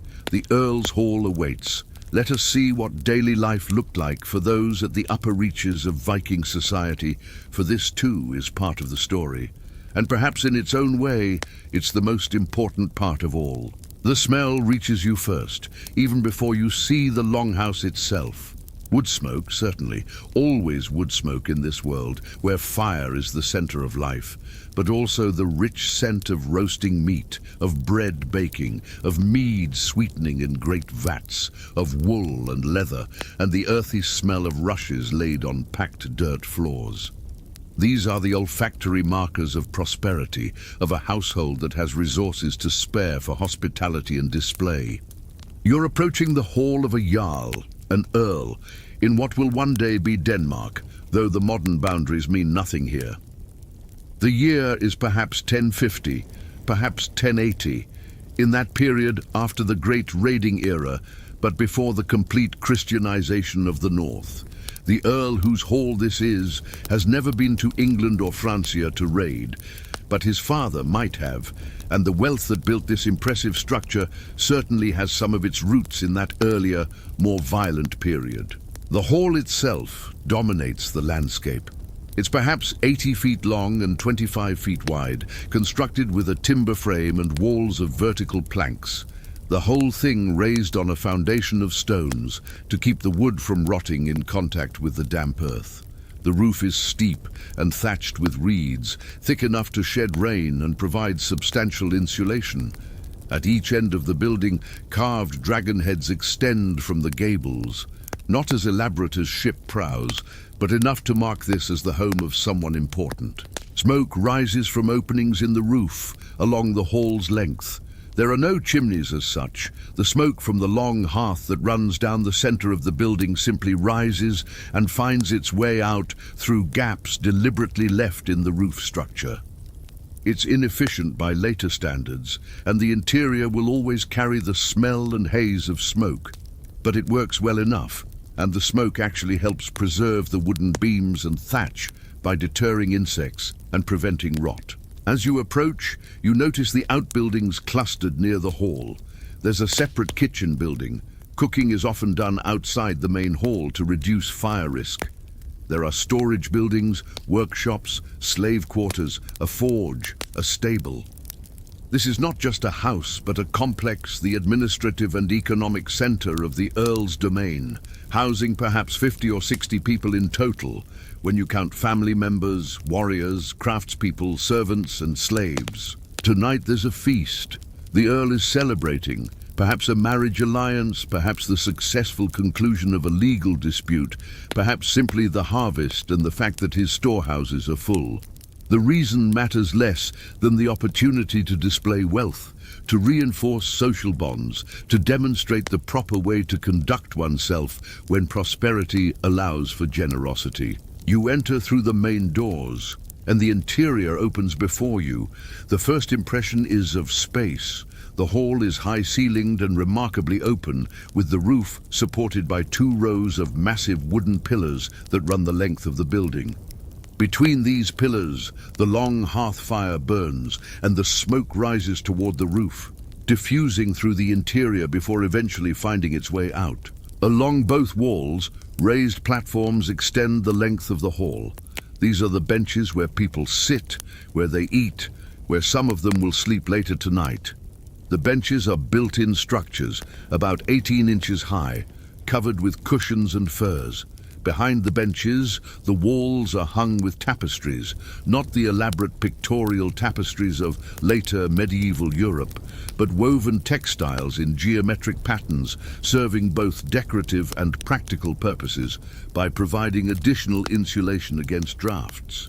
At the far end of the hall, the high seat stands, actually 2 seats facing each other across the fire, elaborately carved and positioned in the place of honor. The Earl will sit in one, the honored guest in the other. These seats are the focal points of the hall's social geography. the positions from which authority emanates and from which the evening's proceedings will be orchestrated. The hall is already filling with people. You can read their status at a glance from where they sit and what they wear. Closest to the high seat, on both sides of the fire, sit the Earl's immediate family and his most important retainers, men who serve as his advisors, his war leaders, his administrators. They wear clothing of fine wool, dyed in colors that indicate wealth, deep reds from madder root, blues from woad, and the rare and expensive purples that require enormous quantities of certain shellfish to produce. The men wear tunics that reach to mid-thigh, belted at the waist, with trousers beneath and leather shoes or boots on their feet. Some have cloaks fastened with elaborate brooches, penannular brooches of bronze or silver, sometimes inlaid with gold or decorated with intricate patterns. These brooches are not just functional, but serve as status markers, as portable wealth, as family heirlooms passed down through generations. The women wear long dresses, often in 2 layers, a shift of linen beneath and a woolen overdress on top. The overdress held up by shoulder straps fastened with matching oval brooches. These brooches are distinctive to Norse women's dress, and the most elaborate ones are works of art in their own right, cast bronze coated with silver or gold, decorated with animal motifs so intricate they seem to writhe and interlock when you look at them closely. Hair is important. The married women wear their hair bound up, covered with linen caps or veils. The unmarried women wear their hair long and loose or braided elaborately, sometimes with beads or ribbons woven through. The men's hair lengths vary. Some wear it short, some long to their shoulders, some with beards carefully trimmed, others with beards long and sometimes braided. Personal grooming is taken seriously. These are not the unwashed barbarians of popular stereotype, but people who value cleanliness and presentation. Further from the high seat, in the middle portions of the hall, sit the Earl's extended household, lesser retainers, skilled craftspeople, prosperous farmers who owe the Earl allegiance. Their clothing is simpler, less richly dyed, without the elaborate brooches and accessories of those closer to the center of power. But they're still dressed in their finest for the occasion, and they carry themselves with the confidence of free people who have earned their place here. Toward the ends of the hall, nearest the doors where the cold draughts are strongest and the smoke hangs heaviest, sit those of lowest status, poor freemen who serve the Earl in various capacities, and slaves. The slaves are distinguishable by their clothing, undyed wool, simple and practical, and by their short hair. Cutting a slave's hair short is both practical, preventing lice and making it harder for a slave to run away and blend in with free populations, and symbolic, marking them as property rather than fully autonomous persons. The serving has begun. Slaves move through the hall, carrying wooden trenchers laden with food. Tonight's feast is elaborate, reflecting both the Earl's wealth and the season's bounty. There's roasted pork. Several pigs have been slaughtered for this occasion, and the smell of crackling skin and rich meat fills the hall. There's mutton and beef, though in smaller quantities. Cattle are too valuable as producers of milk and as draft animals to slaughter casually, and sheep likewise are more valuable for their wool than their meat. There are birds, ducks and geese roasted whole, the fatty skin crisped in the fire. There are eels and herring, both smoked and fresh, and salmon when available, though this far inland salmon is less common than in coastal areas. The Earl's Hall has access to trade networks, though, so there's some dried cod from Iceland or Norway, reconstituted and cooked with butter and herbs. The bread is both barley and wheat. Wheat flour is more expensive and associated with higher status, so the finest wheat bread goes to those near the high seat, while barley bread goes to those of lesser importance. There's butter kept in small wooden containers and various cheeses, aged to different degrees. There are preserved fruits, apples kept in storage through various methods, berries dried or preserved in honey, and in a display of real wealth, some imported walnuts, and even a few figs from the Mediterranean world. To drink, there's ale. Always ale, brewed from barley and flavored with various herbs before hops became standard. There's mead for the special occasion, made from fermented honey and water, sometimes flavored with fruit or spices. The mead is particularly associated with celebration and ceremony. Honeymoon derives from the tradition of newly married couples drinking mead for a month after their wedding. And there's imported wine, rare and expensive, kept for those of highest status and brought out to demonstrate the Earl's access to long-distance trade networks. The drinking vessels themselves indicate status. The Earl and his most important guests drink from ornamented horns, cattle horns polished and decorated with metal fittings, often with elaborate mounting brackets that allow them to stand upright when not in use. Lesser members of the household drink from wooden cups or ceramic vessels. The slaves, when they drink, use whatever simple containers are available. The meal unfolds over hours. This is not the rushed eating of our modern world, but a social ritual where the consumption of food is almost secondary to the social interactions surrounding it. People eat, yes, but they also talk, negotiate, tell stories, establish and reinforce relationships. The Earl moves through the hall, conversing with various guests, demonstrating his attention and favor by the time he spends with each person. The portions are generous to the point of excess. This is deliberate. The display of abundance is part of the point. A successful leader should have enough not just to feed everyone adequately, but to provide more than can comfortably be eaten. The remains will go to the Earl's animals, to his slaves, will be taken home by guests, or will simply be discarded. The waste would horrify a society accustomed to scarcity, but in this context, it's a statement of power and security. As the meal progresses and the ale and mead flow more freely, the atmosphere shifts. The initial formality relaxes, voices rise, laughter becomes more frequent. And then someone, perhaps at the Earl's invitation, perhaps on their own initiative, begins to speak in a different cadence. This is a skald, a poet, and what he's performing is skaldic poetry, one of the most distinctive and complex art forms of Norse culture. Skaldic verse is not the simple, straightforward poetry you might expect. It's elaborate, elusive, built on complex metaphors called kennings, and it follows rigid metrical rules that require extraordinary skill to execute properly. The skald begins a praise poem, a drapa in honor of the Earl, but he doesn't say the Earl is a great warrior or the Earl is generous. Instead, he uses kennings, compressed metaphors, to convey these ideas. The Earl might be called feeder of ravens, meaning he creates battlefields where ravens feast on the dead. He might be ringbreaker, meaning he's generous with gold rings, which were a common form of wealth.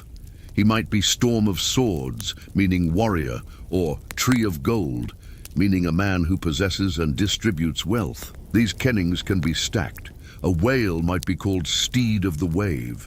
A ship might be called horse of the sea king's steed, meaning the horse of the whale, meaning ship. A warrior might be called feeder of the wolf of the wound sea, meaning feeder of the wolf, scavenger of the blood, meaning warrior.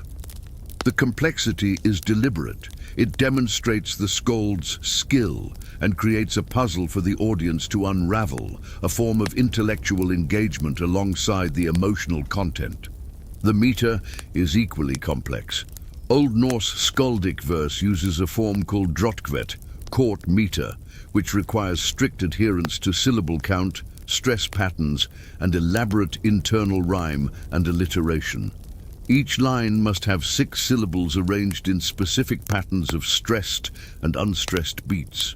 Each half-line must contain both alliteration and internal rhyme, with the alliteration pattern linking the 2 half-lines. Composing in drotkvet, while simultaneously employing complex kennings and conveying meaningful content, requires years of training and considerable innate talent. The greatest skalds are remembered by name: Egil Skallagrimsson, Snorri Sturluson, and their verses are preserved in the sagas and in separate poetry collections. But there were dozens or hundreds of lesser-known skalds, men who made their living traveling from hall to hall, composing verses for various patrons, maintaining the oral traditions of their culture. Tonight's skald performs several compositions: a praise poem for the Earl, highlighting his ancestry, his accomplishments, his generosity; a poem about a famous battle, preserving the memory of a conflict that occurred perhaps decades ago, but which is still important to the community's collective identity; perhaps a humorous verse, more scurrilous, that provokes laughter. Skaldic poetry wasn't all high seriousness. There's a tradition of mocking verses and obscene poetry that serves as social commentary and entertainment. The audience listens with varying degrees of attention. Those nearest the high seat, those with pretensions to cultural sophistication, follow the complex kennings and appreciate the metrical skill. Others, further from the center of power, simply enjoy the rhythms and the general sense of what's being said, catching some references while others pass over them. This is performance art, yes, but it's also social glue, reinforcing shared values and shared history. As the evening deepens, other entertainments emerge. Someone produces a tafelboard, a strategy game played on a gridded board with pieces of different values, vaguely similar to chess, but with different rules and different objectives. Two men begin a match, and others gather to watch and offer commentary. Gambling on the outcome is common and accepted. Norse culture has no particular prohibition against games of chance or betting. Someone else produces a bone flute and begins playing, simple melodies, folk tunes that everyone knows. A few people sing along. The music is not written down and won't be for centuries, so what we know about Norse music is fragmentary and heavily based on reconstruction. But it existed, certainly. Music is universal to human cultures, and it was part of occasions like this, less formal than skaldic poetry, but no less important to the social fabric. In the corner of the hall, several women are engaged in their own conversation, separate from the men's. Norse society is not as rigidly gender segregated as some contemporary cultures, but there's still a clear division of social space. Women have considerable authority within their own sphere, the household, the management of resources, the making of textiles, and they exercise that authority with skill and confidence. One of the women is explaining a weaving pattern to a younger woman, perhaps her daughter or a daughter-in-law. Weaving is not just practical, but artistic, and the best weavers are highly regarded. The cloth produced in Norse households is of remarkably high quality, with thread counts that wouldn't be matched in England until centuries later. Wool is processed through multiple stages: washing, carding, spinning, dyeing, weaving, and the final products range from rough cloth for work clothing to fine fabrics suitable for the wealthy. Another woman discusses a legal matter, a property dispute that will be taken to the local assembly. Norse women can own property in their own right, can initiate divorce, can represent their interests in legal proceedings. They're not equal to men in all respects. This is still a patriarchal society, but they have legal protections and social standing that would surprise those who view the medieval period as uniformly oppressive to women. The conversation among the women is likely more substantive than the increasingly drunken boasting that's developing among some of the men near the fire. There's discussion of marriages. Who should marry whom to create advantageous alliances? There's discussion of trade. What goods are needed, what prices are reasonable, which merchants are trustworthy. There's discussion of local gossip. Who said what to whom, what the implications might be, how various families are managing their affairs. This is the invisible government of Norse society, the network of alliances and obligations and reputations that actually determines how things function day to day. The formal structures, the assemblies, the legal proceedings, the oaths are important, but they rest on this foundation of careful social management, much of which is conducted by women within spaces like this. The slaves move through the hall, clearing trenches, refilling drinking vessels, tending the fire, maintaining the infrastructure that allows the free people to feast and socialize. Their experience of this evening is radically different from everyone else's. They work while others rest. They serve while others consume.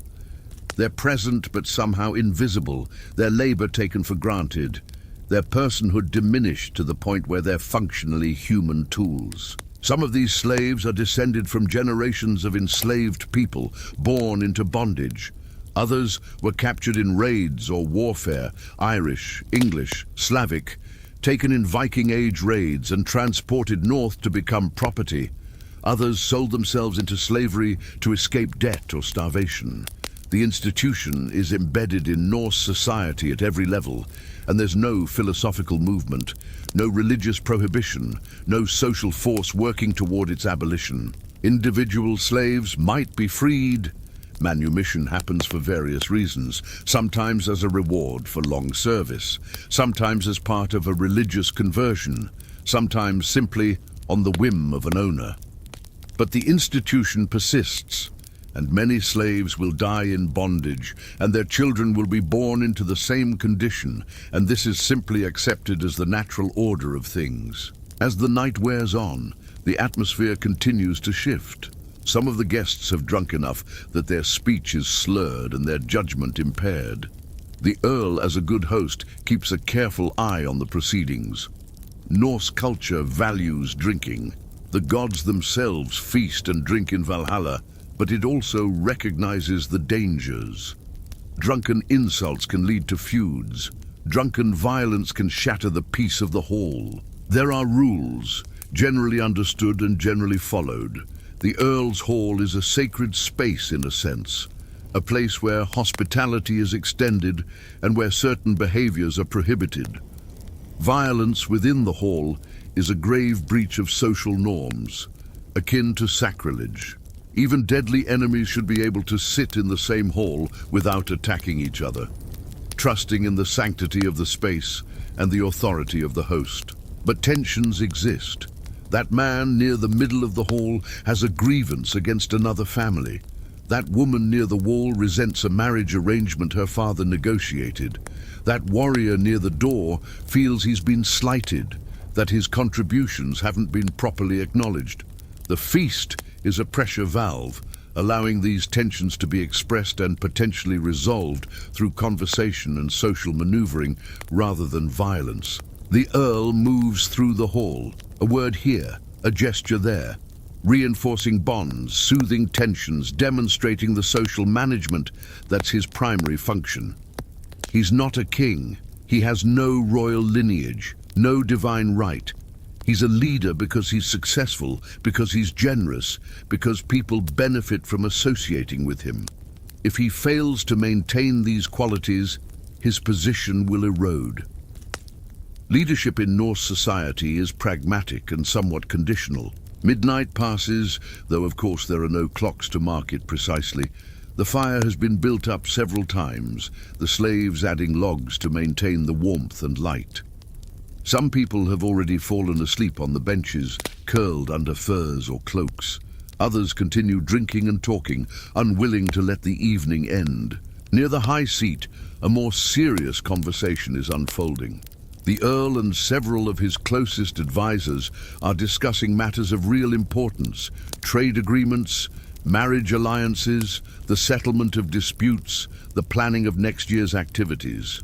This is when the real business happens, when the social pleasantries have served their purpose and the men whose opinions actually matter can speak frankly. There's discussion of a potential trading voyage to Byzantium, a journey of enormous distance and difficulty, but potentially enormously profitable.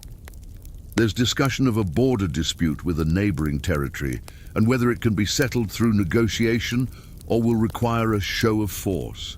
There's discussion of the Earl's son, who is coming of age and will need to establish his own reputation, perhaps by leading a trading expedition or by fostering with another powerful family. These conversations will continue intermittently for days or weeks, threading through feasts and casual encounters and formal meetings. Decision-making in Norse society is consensus-based at certain levels. Important choices require the agreement of multiple stakeholders, and achieving that agreement requires patience and negotiation. The Earl can't simply decree outcomes. He must persuade, must manage, must balance competing interests. Finally, as dawn approaches, and at this latitude, in this season, dawn comes early or late depending on the time of year, the feast winds down. People are sleeping where they sit, or they're making their way to outbuildings or to designated sleeping areas within the hall. The Earl retires to a private sleeping chamber at one end of the hall, a space separated by wooden partitions where he and his wife can have some degree of privacy. The slaves face several more hours of work. The hall must be cleaned, the remains of the feast cleared away, the fire banked for the night, the floor swept. Only when these tasks are complete will they be able to find their own rest in the slave quarters or in corners of the hall, catching a few hours of sleep before the next day's labor begins. This was life in a Viking earl's hall. Not the constant warfare and raiding of popular imagination, but something more subtle and more complex. A life of social management and careful negotiation, of displays of wealth and power, of artistic performance and cultural production, of hierarchies maintained through ritual and repetition. The same culture that produced berserkers and intrepid explorers also produced skaldic poetry of remarkable sophistication. The same people who could be ruthlessly violent in warfare also created spaces like this hall, where peace was maintained through custom and where hospitality was extended even to potential enemies. The same society that embraced slavery also granted women property rights and legal standing far beyond what contemporary European societies allowed. This is the paradox of understanding the Norse. They cannot be reduced to simple categories. They were not merely violent raiders, though they could be that. They were not merely skilled craftspeople and poets, though they were that too.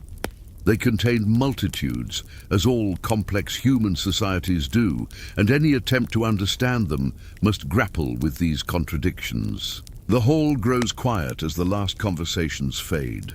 The fire burns lower. Outside, the night advances toward morning. The feast has served its purpose. Relationships have been reinforced.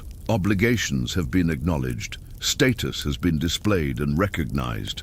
Tomorrow, ordinary life will resume. The Earl will hear petitions and settle disputes.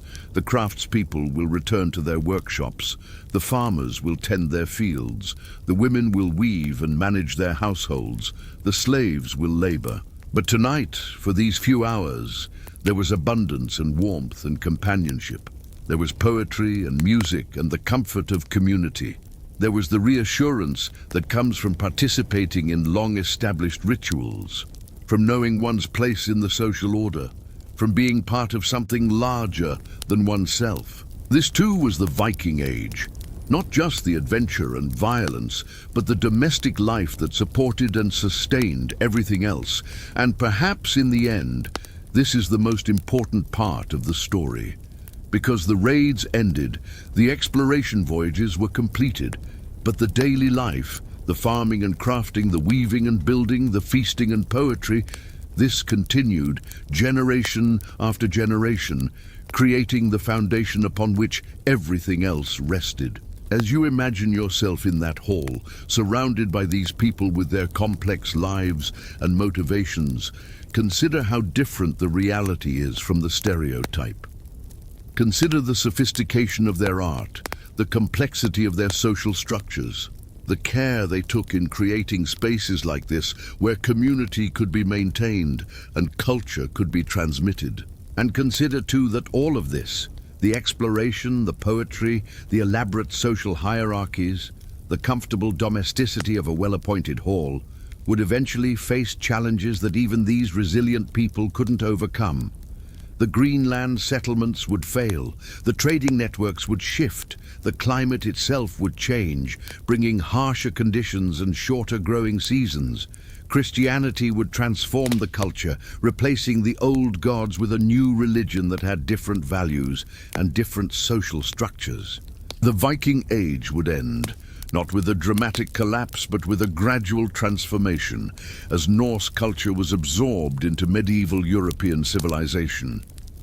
The halls would eventually stand empty, the skaldic tradition would fade, and the people who had achieved such remarkable things would be remembered imperfectly in sagas written by Christian authors who sometimes understood and sometimes misunderstood what they were describing. But on this night, in this hall, none of that has happened yet.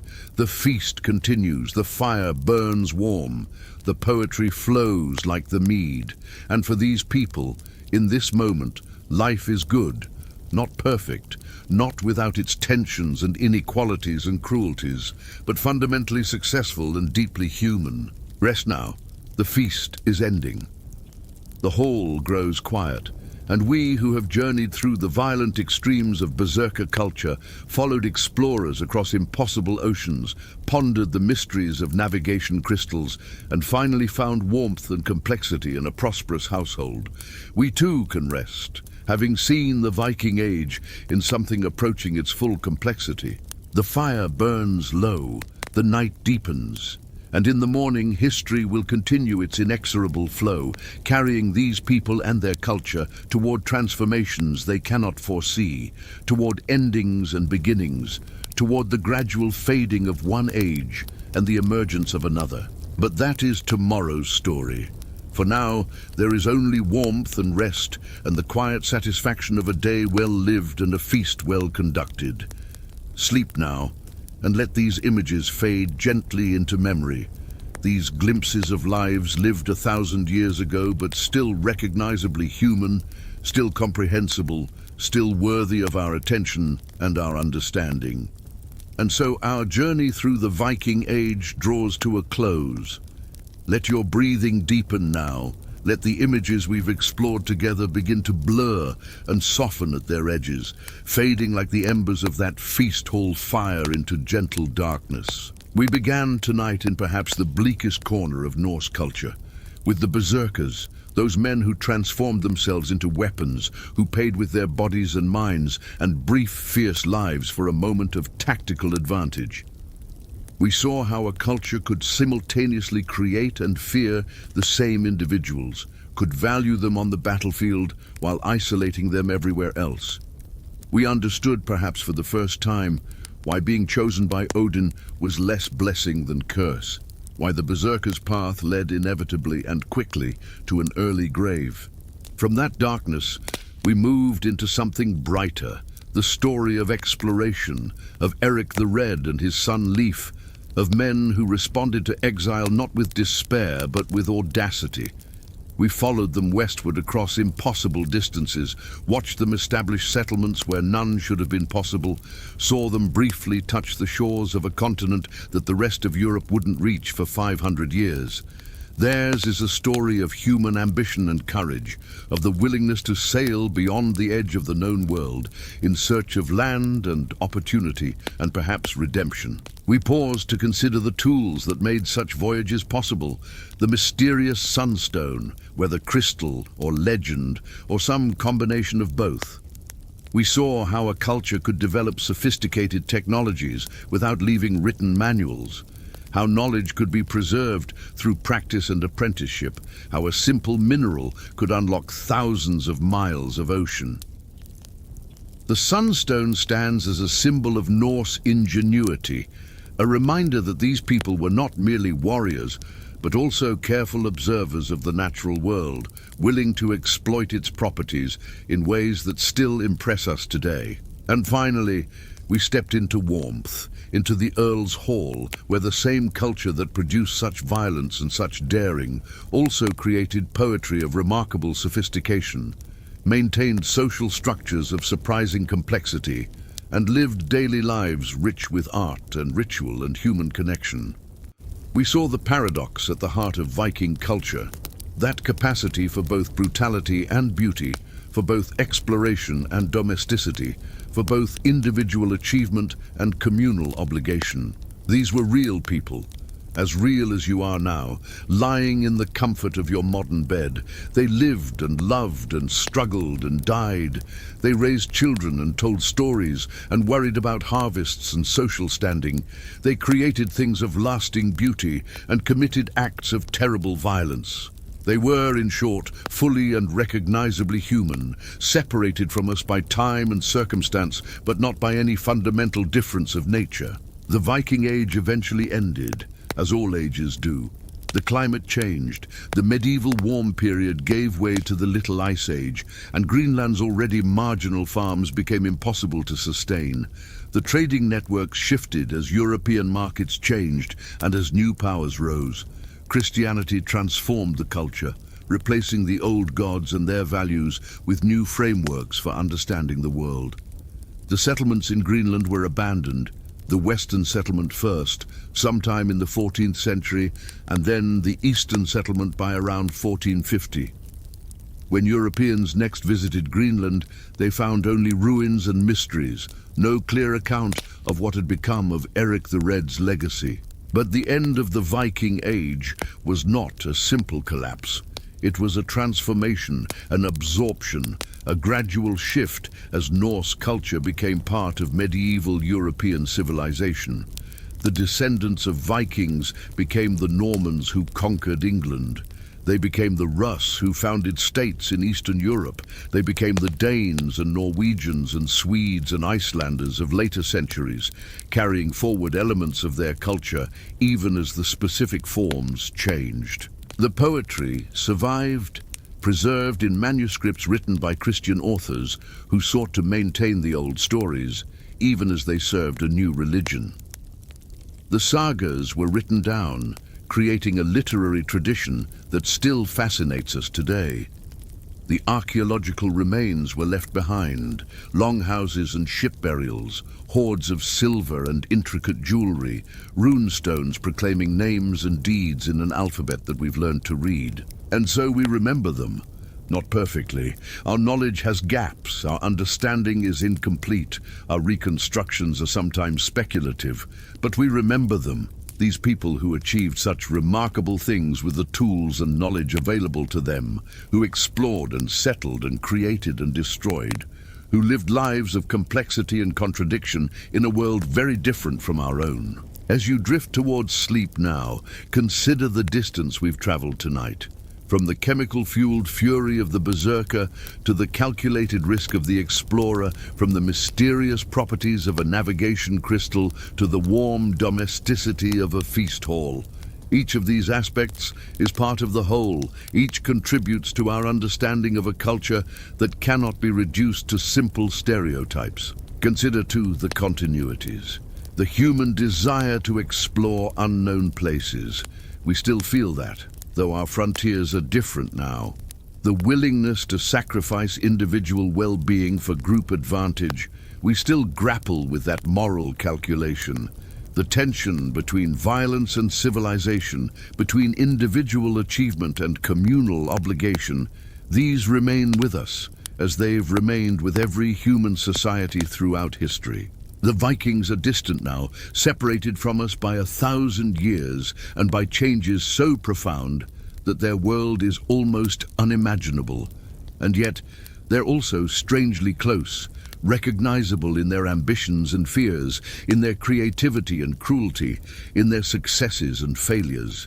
They're our ancestors, some of us literally, all of us culturally, inheritors of a European tradition that includes the Viking Age among its many threads. Let them fade now into history, into the realm of completed things, of stories told and remembered. Let the berserker find his rest after his brief, fierce existence. Let Erik and Leif sail on through legend, their ships always pointing toward new horizons. Let the navigator lower his crystal, the sun's position found, the course confirmed. Let the Earl's hall grow quiet as the feast ends and the fire burns to ash. And let you, here in the present moment, in the safety and comfort of your modern life, appreciate the distance that separates your world from theirs. You need not fear the berserker's fury or the raider's arrival. You need not navigate by crystal through Arctic waters or endure the isolation of a Greenland winter. You have comforts and securities that they could not have imagined, technologies that would seem like magic, medicines that would seem like miracles. But you also carry forward something of their legacy, that same human capacity for courage and creativity, for endurance and adaptation, for creating meaning and beauty even in difficult circumstances. The specific challenges have changed, but the fundamental human qualities remain. Rest now in that knowledge. The Vikings lived their lives fully, achieved remarkable things, and eventually passed into history, as we all must. Their story is complete, preserved imperfectly in sagas and archaeology, in scattered references and disputed interpretations. But it's preserved nonetheless, available to us when we choose to look, offering lessons and insights, and simply the fascinating specifics of how other people, in other times, navigated their own brief journeys through existence. The night is deep now, the stories are told, the journey is complete. Let the Viking age recede into the comfortable distance of history, something to be studied and appreciated but not feared, not struggled against, not immediately present. You are here now, safe and warm. The berserkers are long gone. The explorers have completed their voyages. The sunstone, if it existed, lies forgotten in some museum collection or archaeological site. The feast halls have fallen to ruins, their timbers rotted, their fires cold for centuries. But the stories remain, the achievements remain. The human capacity for extraordinary things, both terrible and wonderful, remains. And you, having journeyed with me through these glimpses of a distant age, can rest now with a deeper appreciation for the complexity of human history, for the strange and fascinating things our ancestors accomplished, for the ways in which people very different from us were also, fundamentally, not different at all. We often think of ancient Egypt in terms of its grandeur, the pyramids rising from the desert, golden treasures gleaming in museums, mysterious hieroglyphs carved into temple walls. But tonight, we're going to look beyond those legends, beyond the romance that time and distance have layered over the past. We're going to explore what life was truly like for the people who built those monuments, who served those pharaohs, who lived and worked and struggled in the shadow of eternity. Imagine yourself standing at the edge of the Giza plateau, but not as it is today. Not the tourist site with its organized pathways and visitor centers. Imagine it as it was 4,500 years ago, during the reign of Khufu, when the Great Pyramid was rising stone by stone from the desert floor. The sun is relentless here. It climbs the sky each morning with an intensity that seems to burn away all softness from the world. By midday, the heat radiates from the limestone in waves you can see, distorting the air itself. The temperature regularly exceeds what we would consider survivable for sustained labor. Yet the work continues. It must continue. The seasons dictate the rhythm of construction, and the seasons wait for no one. You can hear the sounds of the construction site from miles away, the grinding scrape of stone against stone, the rhythmic chanting of work gangs, their voices rising and falling together as they coordinate their efforts, the crack of wooden sledges against rock, the occasional shout of warning, sharp and urgent, cutting through the constant background noise of thousands of men at labor. Let's move closer to the pyramid itself, to where the massive limestone blocks are being hauled up ramps that snake around the growing structure. Each block weighs approximately 2.5 tons. Some weigh considerably more. To move such weight requires not machinery as we know it, but human muscle, human sweat, human determination, and human sacrifice. The workers are organized into gangs, usually 20 to 25 men per block. They've been at this since dawn, which came perhaps 5 hours ago. Their hands grip thick ropes made from papyrus and palm fiber, ropes that dig into calloused palms and leave friction burns on shoulders where the fibers rest. The rhythm of their work is maintained by a caller whose voice carries the cadence that keeps all those bodies moving in coordination. "Heave!" the voice calls out, steady and measured. "Heave! Heave! Heave!" With each call, the gang pulls together, and the massive stone block shifts forward perhaps a hand's width on its wooden sledge. The sledge itself sits on a pathway of logs, rolled beneath it as it moves, a system requiring yet more workers to constantly retrieve the rear logs and carry them forward to the front. It's an elegant solution to the problem of friction, but it demands perfect coordination and constant attention. One man's job is to pour water mixed with a clay-like sediment onto the sand in front of the sledge. This seems counterintuitive at first. You might think it would create mud that would impede movement. But the ancient Egyptians understood something about physics that wouldn't be formally studied for millennia. The moisture reduces friction dramatically, allowing the sledge to glide more easily across the dampened surface. The man with the water vessel walks backward, carefully maintaining the right consistency, not too wet, not too dry, a skill learned through years of observation and practice. Watch the faces of these workers as they strain against the ropes. Their skin is deeply tanned, burned dark by the unforgiving sun. Most wear only loincloths, the minimum clothing that modesty and sunburn prevention require. Sweat flows from their bodies in streams, leaving salt deposits on their skin, making the rope fibers stick and chafe. Their muscles stand out in sharp definition, not from aesthetic training, but from the sheer repetitive demands of this labor. These are not slaves, despite what popular imagination might suggest. The evidence from workers' villages, from administrative records, from the graffiti the workers themselves left behind, all points to a largely free workforce. They're conscripted, yes, called up in rotation to serve the pharaoh, much as later civilizations would call up citizens for military service. But they're fed, housed, and in their own minds, participating in something sacred. They're building the eternal resting place of a god-king. They're ensuring cosmic order. This belief doesn't make the work less grueling, but it gives it meaning beyond mere labor. Still, accidents are frequent, almost constant. A rope suddenly parts under strain, the frayed fibers giving way all at once with a sound like a whip crack. Men fall backward, crashing into those behind them. The block lurches, tilts dangerously. There's a moment of collective held breath across the entire work gang. If the block falls, if it rolls, it could crush half a dozen men before anyone could react. But this time, fortune holds. The sledge settles, the block remains stable, and after a pause to replace the rope and reorganize the team, the work resumes. Not all moments resolve so fortunately. In any given season of construction, bones will be broken, hands will be crushed between stones, men will fall from the upper reaches of the pyramid, their bodies broken on the limestone below.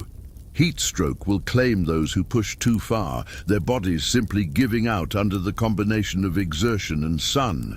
The medical practitioners attached to the worksite do what they can. They set bones, treat wounds, prescribe remedies. But their tools are limited, their understanding incomplete. Many injuries that would be survivable today lead to infection, disability, or death. The workers' village, where these men live during their months of service, sits about a mile from the pyramid site. It's not what we would recognize as comfortable. The structures are built from stone and mud brick, utilitarian and crowded. Each unit houses multiple families with sleeping areas that offer little privacy and less comfort. The rooms are small, the ceilings low, the air often thick and close. But even in this basic accommodation, there's a rhythm to life, a pattern that makes existence bearable. The day begins before dawn. You would wake to darkness, to the sounds of others stirring around you, to the knowledge that another long day of labor stretches ahead. There's no gradual awakening, no slow emergence into consciousness. The overseer's call comes sharp and clear, and movement must be immediate. The first meal of the day is consumed quickly. Bread, primarily. The Egyptian diet revolves around bread to an extent that's difficult for us to imagine. It's not bread as you might know it, soft and fluffy. It's dense, heavy, made from emmer wheat ground on stone mills. The grinding process inevitably includes fine particles of stone itself, and these particles wear down teeth with every meal. By middle age, many workers' teeth are ground nearly to the gum line, making eating increasingly painful and contributing to nutritional deficiencies that compound the difficulties of their lives. With the bread, there are onions, raw onions, their sharp bite cutting through the monotony of grain. The onion is a staple here, mentioned in administrative records with the same frequency as bread and beer. It provides some vitamin content, some flavor, some variety in a diet that has precious little of any of those things. Sometimes there are other vegetables. Occasionally, on special feast days or as bonuses for particularly demanding work, there might be fish or fowl. But for the most part, you can expect bread, onions and beer, day after day after day. The beer deserves mention. It's not recreational, not primarily. It's nutrition, hydration and calories all together. Egyptian beer is thick, almost porridge-like in consistency, made from partially baked bread that's been crumbled and fermented. It's sweet from the incomplete fermentation, nutritious from the grain content, and relatively safe to drink compared to water that might carry disease. Each worker receives a ration, measured carefully, recorded meticulously by scribes who track every commodity distributed. After that quick morning meal, the walk to the work site. A mile doesn't sound far. In the pre-dawn coolness, with the desert air still holding the chill of night, it might even be pleasant. But as the day progresses, as you make this walk again and again, as the heat builds and the sand works its way into your sandals and the sun beats down without mercy, that mile can feel like 10. The workday stretches long. There are breaks, yes. The Egyptians aren't cruel beyond what necessity demands. During the hottest part of midday, there's usually a rest period. Workers sprawl in whatever shade they can find, often just the shadow cast by the pyramid itself. They drink more beer.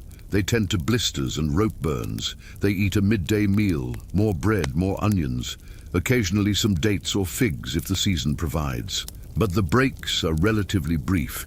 And then it's back to the ropes, back to the hauling, back to the endless repetition of heaving massive stones upward toward the sky.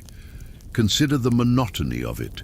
The same actions, the same chants, the same burning in your muscles, the same grit of sand between your teeth, the same glare of sun in your eyes, day after day, week after week, month after month. Your stint of service might last 4 months, might last an entire season, might last longer if the project demands and the pharaoh's agents decree it. There's a psychological weight to such work that's almost as crushing as the physical demands. Modern labor psychology tells us that repetitive physical work without intellectual engagement can be profoundly depressing, can wear down the spirit as surely as the labor wears down the body. The ancient Egyptians didn't have such terminology, but they weren't immune to such effects. Yet humans are adaptable, remarkably so. Patterns emerge, friendships form within work gangs, rivalries develop between gangs, usually friendly, sometimes less so. The work gangs even give themselves names, names that have survived in graffiti and records. The drunkards of Menkaure, the followers of the powerful White Crown.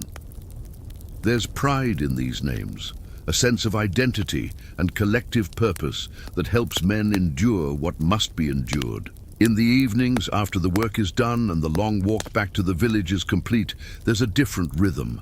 The evening meal is similar to the morning one, more bread, more onions, more beer. But there's time now for other things. Time to rest aching muscles. Time to sleep, blessed sleep in those crowded rooms with their low ceilings and packed earth floors. Some evenings there might be entertainment. Musicians might play, their instruments simple but effective. Singers might perform. Stories might be told, tales of the gods, tales of previous pharaohs, tales of the pyramid itself and the eternal life it will provide to Khufu when his earthly journey ends. These stories are important, you see. They reinforce the meaning behind the labor, remind the workers why they endure what they endure. But mostly, the evenings are about recovery, about preparing the body and spirit for another day, identical to the one just completed. Let's talk about injuries in more detail, because they are an inescapable part of this world. The archaeological evidence from workers' cemeteries is stark. Skeletal remains show frequent fractures, often healed, but sometimes not cleanly. Bones broken and reset, but without the benefit of modern orthopedic knowledge, leaving limbs that healed crooked, that caused pain with every movement for the rest of the person's life. Spinal damage is common, the result of years of hauling weight, of lifting and pulling and pushing beyond what the human frame is designed to sustain. Arthritis appears early and progresses aggressively. Then there are the crush injuries. When a block shifts unexpectedly, when a rope breaks at the wrong moment, when fatigue causes a man to stumble at a critical instant, the result can be catastrophic. A hand caught between two stones is a hand lost, or at best, a hand permanently maimed. Bodies show evidence of amputations, some clearly surgical, attempts to remove crushed limbs before infection could spread, but some showing signs of traumatic separation, the kind that happens when flesh and bone simply cannot withstand the force applied. The medical texts from ancient Egypt show that physicians had some knowledge, some skill.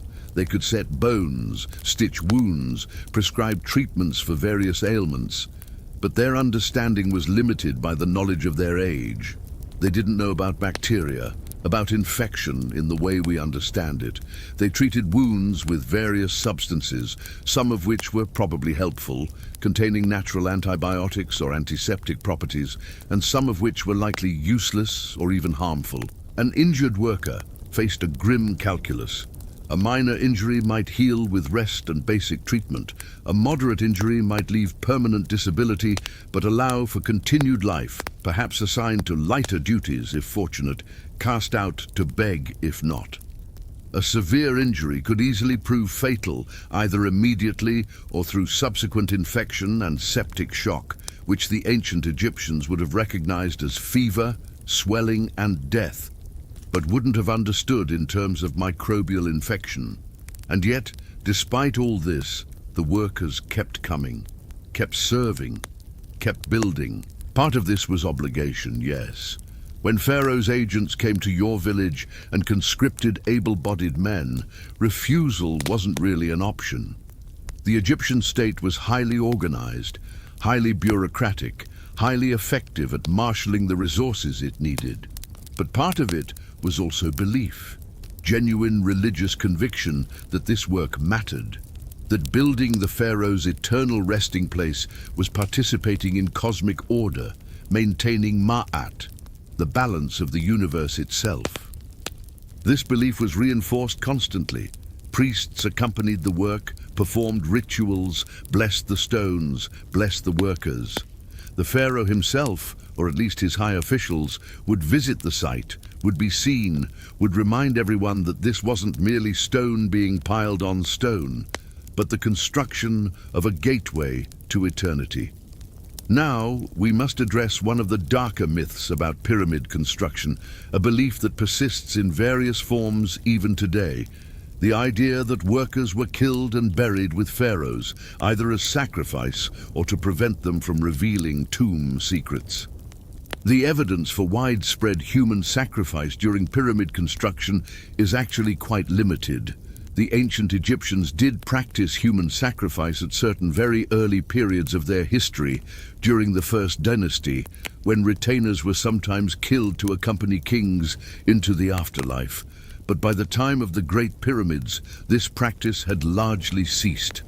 The pyramid builders weren't sacrificed en masse and buried in the structure they'd built. However, the fear of such a fate may have existed among the workers. Rumors and stories would have circulated. Tales of workers who disappeared, of those who saw too much or knew too much being silenced. Whether these stories had any basis in fact, or were simply the folklore that grows around any massive state project, they would have added psychological weight to already crushing physical demands. The actual workers' cemetery at Giza tells a different story. These graves show respect. The dead were buried with ceremony, with grave goods, with the rituals appropriate to their station. They weren't simply discarded or hidden. They were honored as people who had served the pharaoh and by extension, the gods themselves. But death in construction was common enough even without sacrifice. A fall from height, a block rolling free, heat stroke, infection from an injury, snake bite while collecting materials from the desert, disease sweeping through the crowded workers' village. The causes were numerous, and the result was always the same: a life ended before its natural span. Families back in the workers' home villages would receive news of such deaths. There would be mourning, genuine grief for a husband, a father, a son who had left to serve Pharaoh and would not return. But there would also be a kind of pride. He died in service to the Eternal. His name might be recorded, his family might receive compensation, and his place in the afterlife was assured by the proximity of his death to such sacred work. This might seem strange to us, this mixing of grief and pride, but in a culture where death was not an ending but a transition, where the afterlife was as real as the life before it, such attitudes made sense. They helped people endure what had to be endured. Let's consider the sensory experience of this world more carefully. Imagine yourself as one of these workers. Really try to place yourself there. The smell is overwhelming at first, until you become accustomed to it. Sweat, obviously, the sweat of thousands of men laboring in close proximity, but also dust, the fine limestone powder that hangs in the air with every cut stone, every dragged block. It coats your throat, makes you cough, works its way into your lungs with every breath. Then there's the smell of the village, of close-packed humanity without modern sanitation, of cooking fires, of beer fermenting, of the animals kept for occasional meat, of the river, distant but carrying its own scent on the breeze, mud and water and fish and the vegetation that clings to its banks. The sounds are constant. Even at night in the village, there's rarely true silence, babies crying, couples arguing or loving, the shuffle of movement in crowded quarters, the occasional bark of a dog. And always, the wind, sometimes gentle, sometimes driving sand before it with stinging force. During the day at the work site, the noise is almost overwhelming. Thousands of voices calling, chanting, directing, the scrape and grind of stone, the crack of wood, the rhythmic thud of sledges moving across logs. Occasionally, the sharp cry of someone injured. The work goes on, relentless as the suns march across the sky. The taste in your mouth is grit, always grit. The stone dust that's everywhere works its way in no matter how carefully you try to avoid it. It mingles with the taste of bread, of onions, of beer. It becomes so constant that you almost stop noticing it, except in those rare moments when you drink fresh water, cool from a jar kept in shade, and remember briefly what it's like to taste something clean. The feel of things, the tactile experience of this world is rough. Everything is rough. The rope against your palms, developing calluses that eventually crack and bleed. The stone itself, both the limestone and the harder granite used for certain elements, always slightly warm from the sun, abrasive against any skin that touches it. The sand underfoot, working into your sandals, abrading the skin between your toes. Even the fabric of your loincloth, simple undyed linen, becomes rough with sweat and dust and repeated wear. And always the sun. It's not just heat.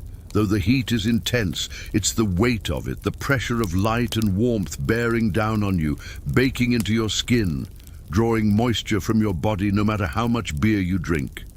By midday, the sun is a physical presence, oppressive and inescapable. This is the world of the pyramid builders. Not the sanitized version we see in paintings and documentaries.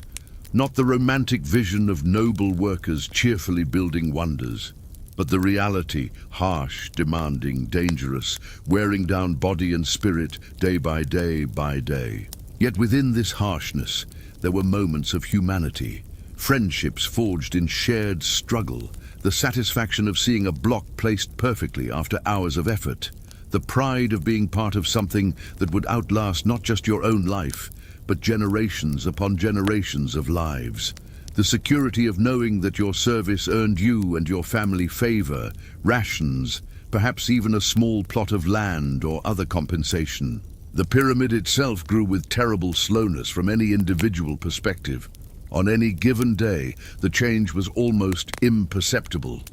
But over months, over years, over the decades of construction, it rose, stone by stone, layer by layer. The work of hundreds of thousands of man-hours, millions of man-hours, concentrated into a single geometric form that pointed toward the heavens. The workers themselves rarely saw the full scope of what they were building. Standing at ground level, the pyramid was a vast slope of stone disappearing upward. Only from a distance could you see the whole, see how the individual blocks they'd moved with such effort combined into something greater than any of them could have imagined.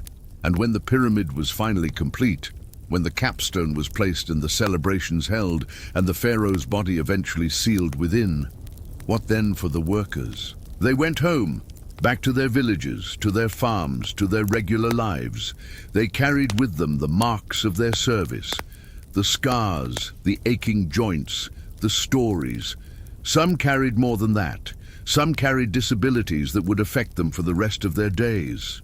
Some didn't make it home at all, their bones resting in the workers' cemetery, their names perhaps recorded, perhaps forgotten, but their labor forever embedded in the pyramid stones. The rhythm of their lives after construction would have settled back into agricultural patterns, planting and harvest, flood and drought, birth and death.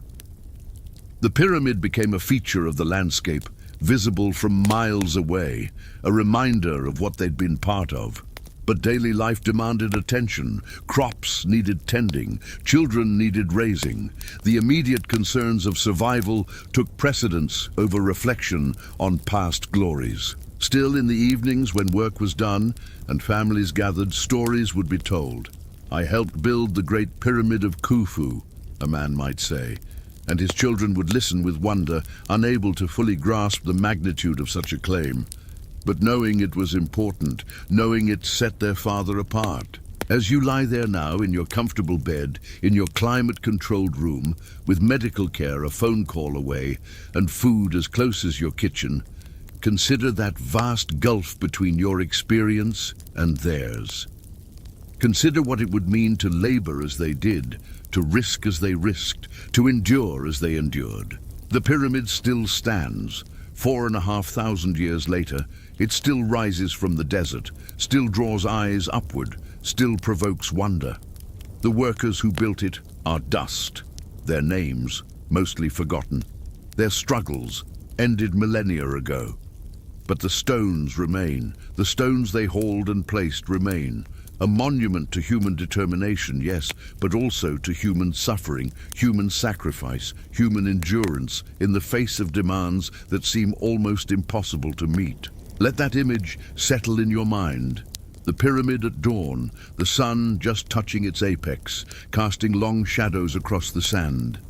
And somewhere, in the workers' cemetery nearby, the bones of those who built it resting in the same desert that tested them so thoroughly in life. The story of Egypt's monuments is often told as one of triumph, and in a way it is. But it's also a story of struggle, of lives spent in service to something they believed greater than themselves, whether that belief brought them genuine spiritual fulfillment or was simply the framework that made unbearable labor bearable. As your own breathing slows, As the modern world recedes further, hold this image gently.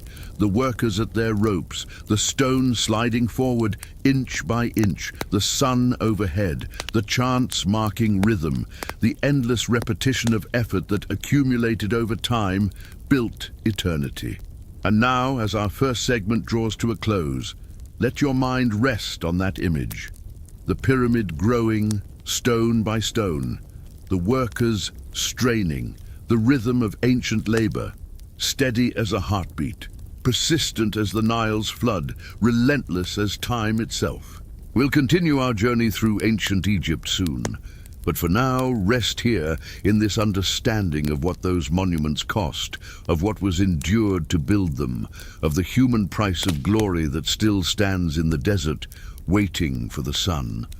Let your mind drift forward now, through the centuries.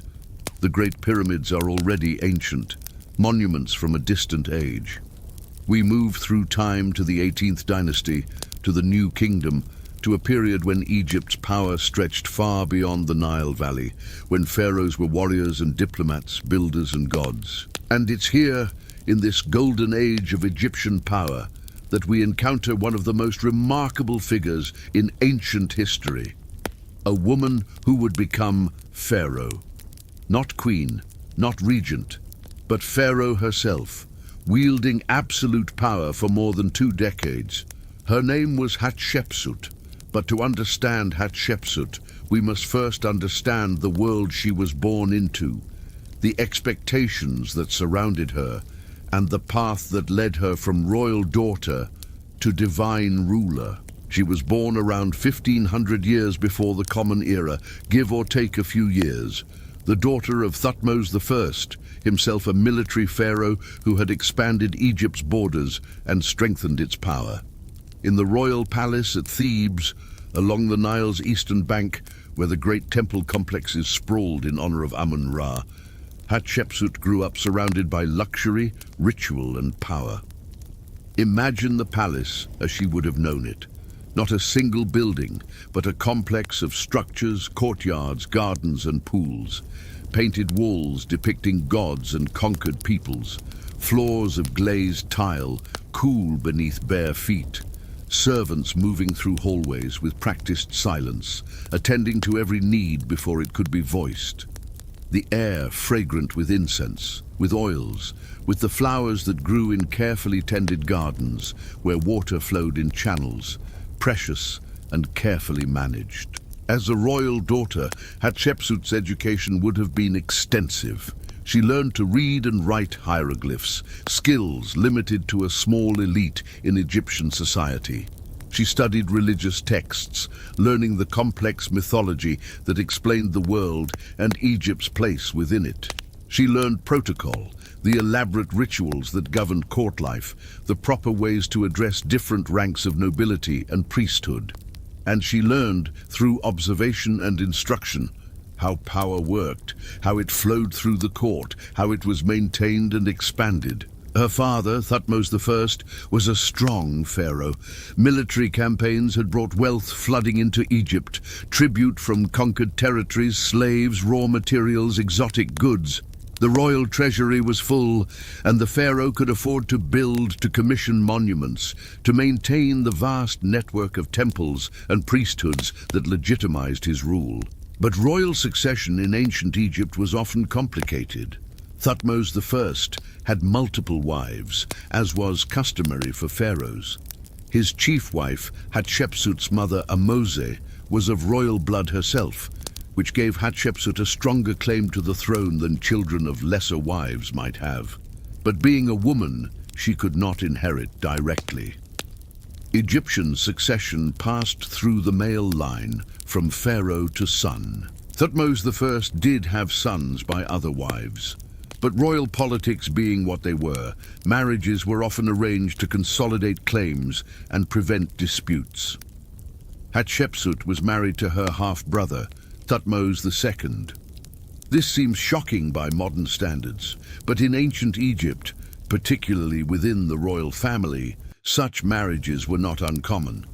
They kept power consolidated within the bloodline, prevented claims from outside families, and in the Egyptian religious view, mirrored the marriages of the gods themselves. When her father died, Hatshepsut's husband became pharaoh as Thutmose II.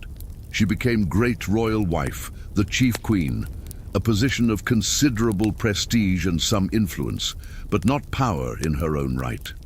She would have presided over certain rituals, managed aspects of the palace, born children who might inherit the throne. A traditional role for a royal woman, comfortable but circumscribed. Thutmose II's reign was relatively brief and not particularly distinguished.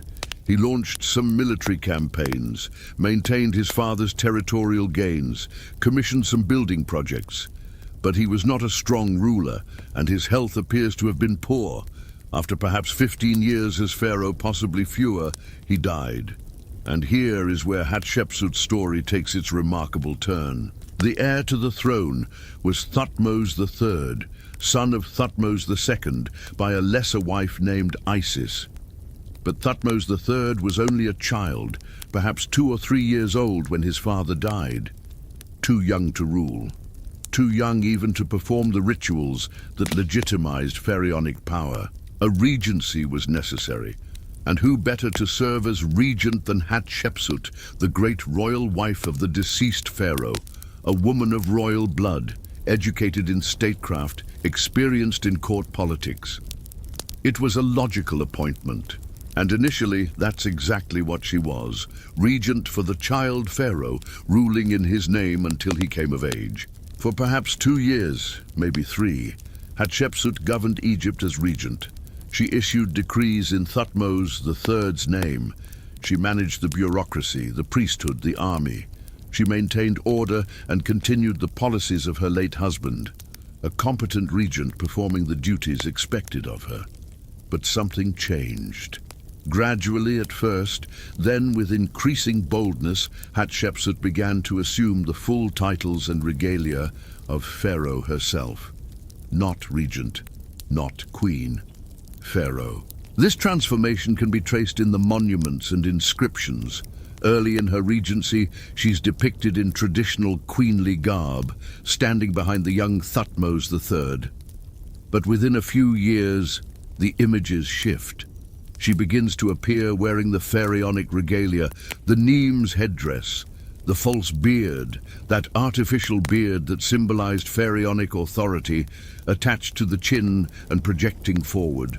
The shendit kilt, the crook and flail, all the symbols of the god-king. And most remarkably, in many images, she's depicted with a male body. Broad shoulders, narrow hips, flat chest. The iconography of male pharaonic power applied to a female ruler. Imagine the audacity of this. In a society where precedent carried enormous weight, where tradition was sacred, where the pharaoh was not merely a king, but a living god, a necessary link between the human and divine realms, a woman declaring herself pharaoh was almost unthinkable. There had been female rulers before, but usually in times of crisis, and usually with the explicit understanding that they were temporary placeholders. Hatshepsut was claiming full and complete pharaonic authority, not as a temporary measure, but as her right. How did she accomplish this? How did she overcome the resistance that must have existed? Part of the answer lies in her bloodline. She was the daughter of Thutmose I, a powerful and successful pharaoh. Her royal blood was impeccable, arguably purer than that of her stepson Thutmose III, whose mother was not of royal birth. Hatshepsut emphasized this repeatedly in her inscriptions, stressing her legitimate descent from the royal line. But bloodline alone wasn't enough. She needed the support of powerful institutions, particularly the priesthood of Amun, the chief deity of Thebes and increasingly the dominant god of the entire Egyptian pantheon.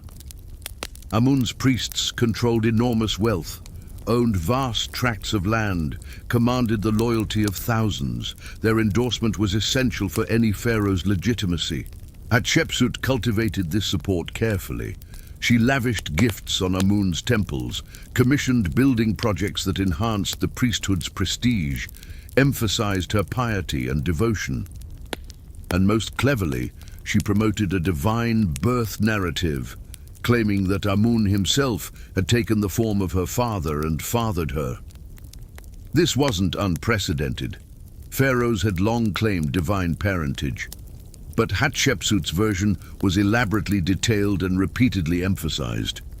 She was not just royally born, but divinely born, chosen by Amun himself to rule Egypt. She also had the support of key officials in the bureaucracy and military.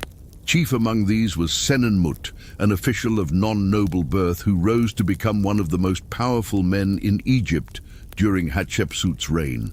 His exact relationship to Hatshepsut remains a matter of scholarly debate and speculation. Some suggest he was simply a trusted advisor. Others suggest the relationship was more intimate. What's clear is that he was devoted to her cause, managing many of her building projects, serving as tutor to her daughter, and accumulating titles and honors that reflected his proximity to power. With these power bases secured, Hatshepsut ruled Egypt as pharaoh for approximately 22 years. And by all accounts, her reign was successful, even prosperous. She was not a military pharaoh in the mold of her father or her stepson. There were some military campaigns during her reign, punitive expeditions to maintain order in territories that tested Egypt's control, but no major wars of conquest. Instead, Hatshepsut focused on trade, on building projects, on internal development. The most famous expedition of her reign was the trade mission to Punt, a distant land whose exact location remains debated by scholars, but was probably somewhere along the Red Sea coast of modern-day Somalia or Eritrea. This expedition was elaborately documented in reliefs at her mortuary temple at Deir el-Bahri, showing ships being loaded with exotic goods. Incense trees, transplanted with their root balls intact and carried all the way back to Egypt to be planted in the temple courtyards.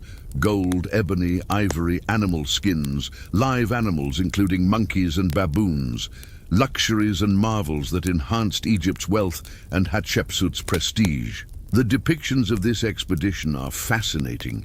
The artists carved scenes showing the ships under sail, the journey across the sea, the arrival in Punt, and the greeting by its rulers, including a queen whose portrayal suggests she may have suffered from some medical condition that affected her appearance. Then the loading of goods, the return journey, the presentation of these treasures to Amun in the great temple at Karnak.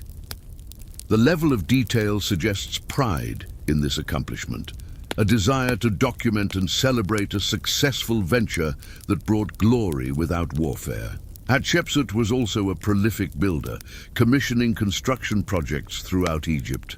But her masterpiece, the building that would have cemented her legacy even if nothing else had survived, is her mortuary temple at Deir el-Bahri on the west bank of the Nile, across from Thebes. Picture this temple as it must have appeared when newly completed. 3 vast terraces rising against the cliff face, connected by ramps, colonnades with pillars carved and painted in brilliant colors, reliefs covering every surface, depicting the divine birth narrative, the Punt expedition, offering scenes and Hatshepsut herself in pharaonic regalia, gardens on the terraces with trees and pools, the whole structure a harmonious blend of architecture and natural landscape, designed to impress both human visitors and the gods themselves. The temple was revolutionary in its design, and its influence can be seen in royal architecture for centuries afterward.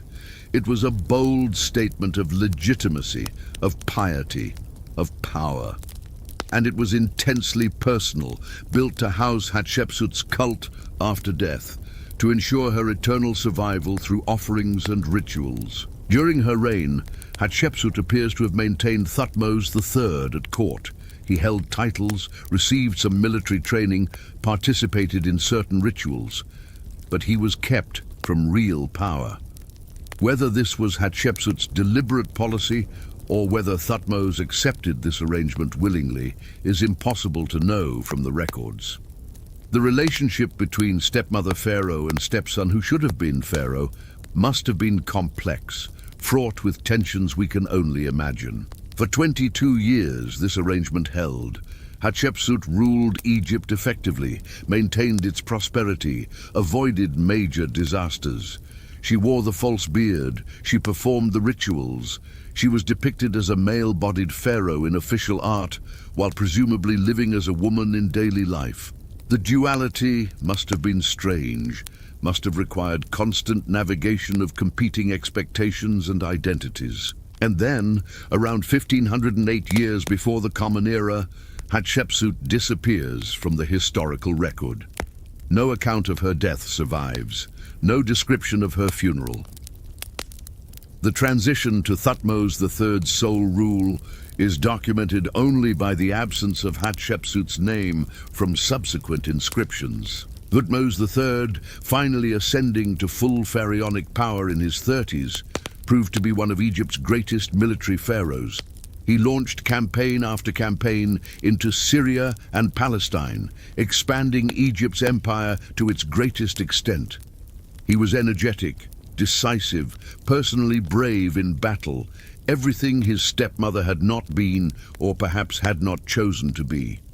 And at some point, probably late in his reign, Thutmose III ordered Hatshepsut's name erased. This damnatio memoriae, this condemnation of memory, was methodical and extensive.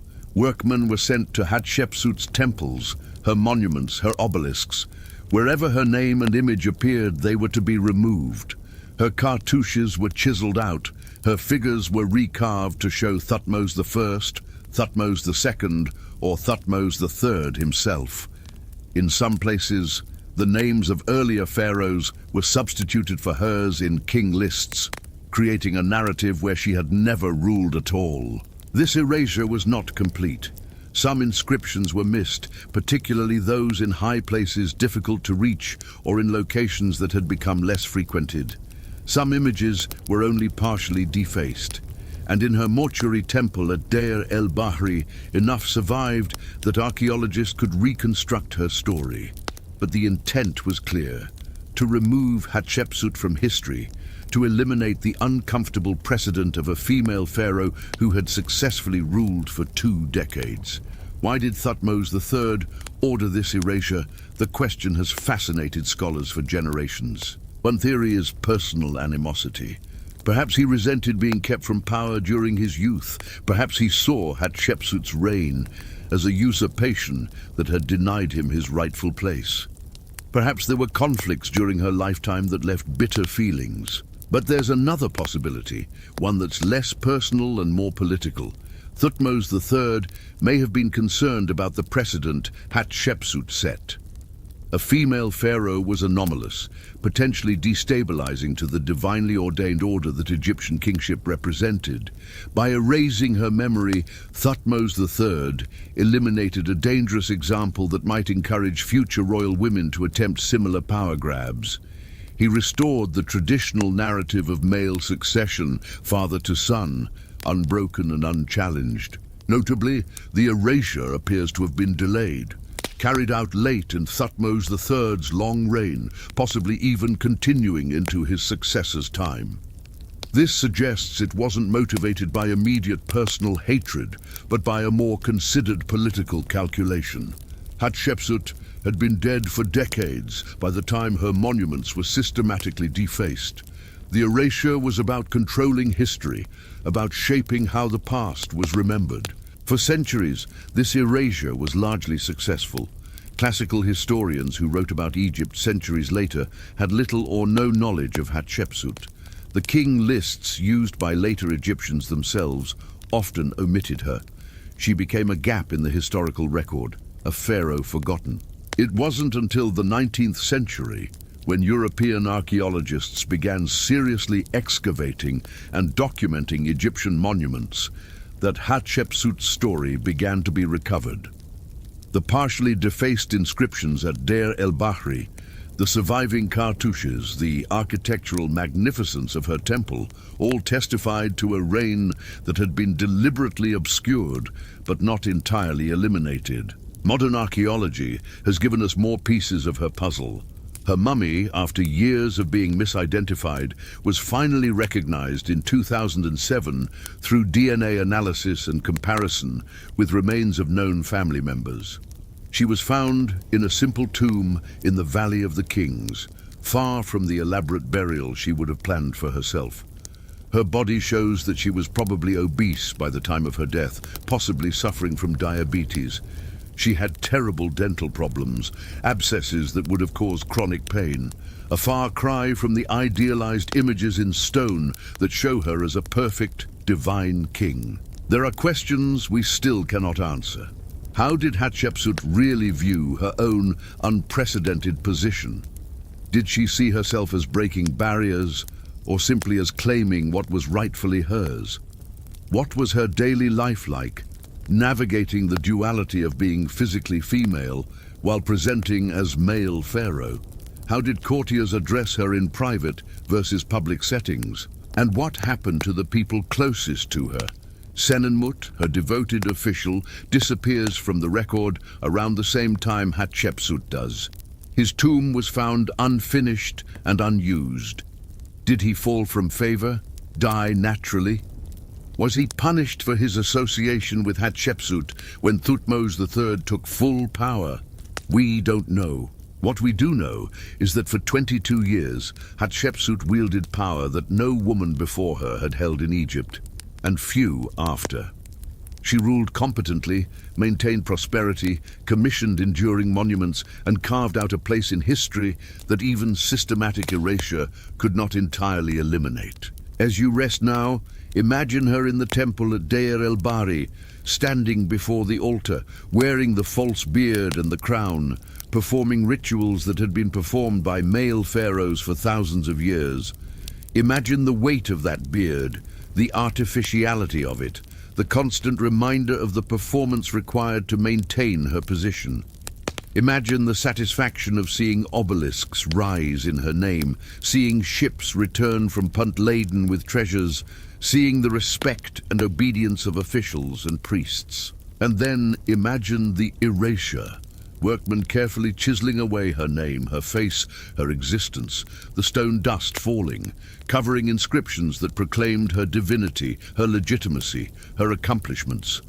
The systematic removal of a pharaoh from memory, carried out with bureaucratic thoroughness decades after her death.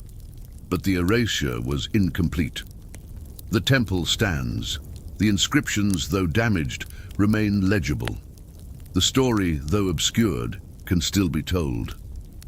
Hatshepsut reached across 3,500 years to speak to us, despite every effort to silence her voice. Let that image rest in your mind now. The female pharaoh in her male regalia, the powerful ruler facing erasure, the monumental temple rising from the desert, damaged but enduring, the persistence of history despite attempts to control it.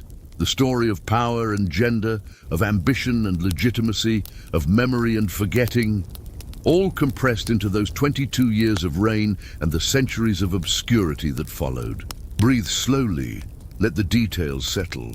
Let the rhythm of Hatshepsut's story blend with your own breath, your own rest. The cycles of power and erasure, building and destruction, memory and forgetting, all part of the great sweep of human history that we glimpse through these ancient stories. Let your mind drift forward again, through more centuries, through the reigns of powerful pharaohs and the slow decline of Egyptian power. We move now to a figure who, in his own time, was relatively insignificant, but who would become perhaps the most famous Egyptian pharaoh of all, not because of his accomplishments, but because of what was found after his death, and because of the shadow of mystery and supposed curse that followed that discovery. His name was Tutankhamun, the boy king, the golden pharaoh, the ruler whose tomb would captivate the world. It's November 1922. The Valley of the Kings, that desolate rock-strewn wadi on the west bank of the Nile near Luxor, is about to yield its greatest secret.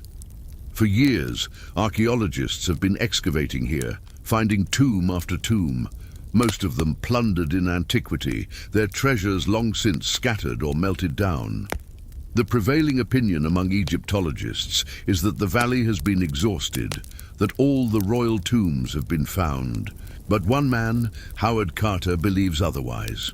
He has been searching for the tomb of Tutankhamun for years, funded by his patron, Lord Carnarvon, a British aristocrat with a passion for Egyptology and the wealth to indulge it. The search has been long, frustrating, expensive. Lord Carnarvon is ready to give up, to cut his losses and abandon the excavation. But Carter convinces him to fund one more season, just one more. On November 4th, Carter's workmen uncover a step cut into the bedrock, then another step and another, a stairway leading down into the ground. At the bottom, a doorway sealed with plaster and bearing the necropolis seals, the marks of the cemetery administration, and most importantly, the seals of Tutankhamun himself. Imagine Carter's excitement, barely contained as he sends a telegram to Lord Carnarvon in England. At last have made wonderful discovery in valley, a magnificent tomb with seals intact, recovered same for your arrival. Congratulations. Lord Carnarvon makes the journey from England to Egypt, arriving with his daughter, Lady Evelyn Herbert. Together with Carter, they begin the careful process of excavating the stairway, removing the door, and exploring what lies beyond. What they find will exceed even their most optimistic expectations. The tomb is small by royal standards, probably originally intended for a noble and hastily adapted for Tutankhamun's unexpected early death. But it is intact, largely intact. The most complete royal burial ever discovered in Egypt.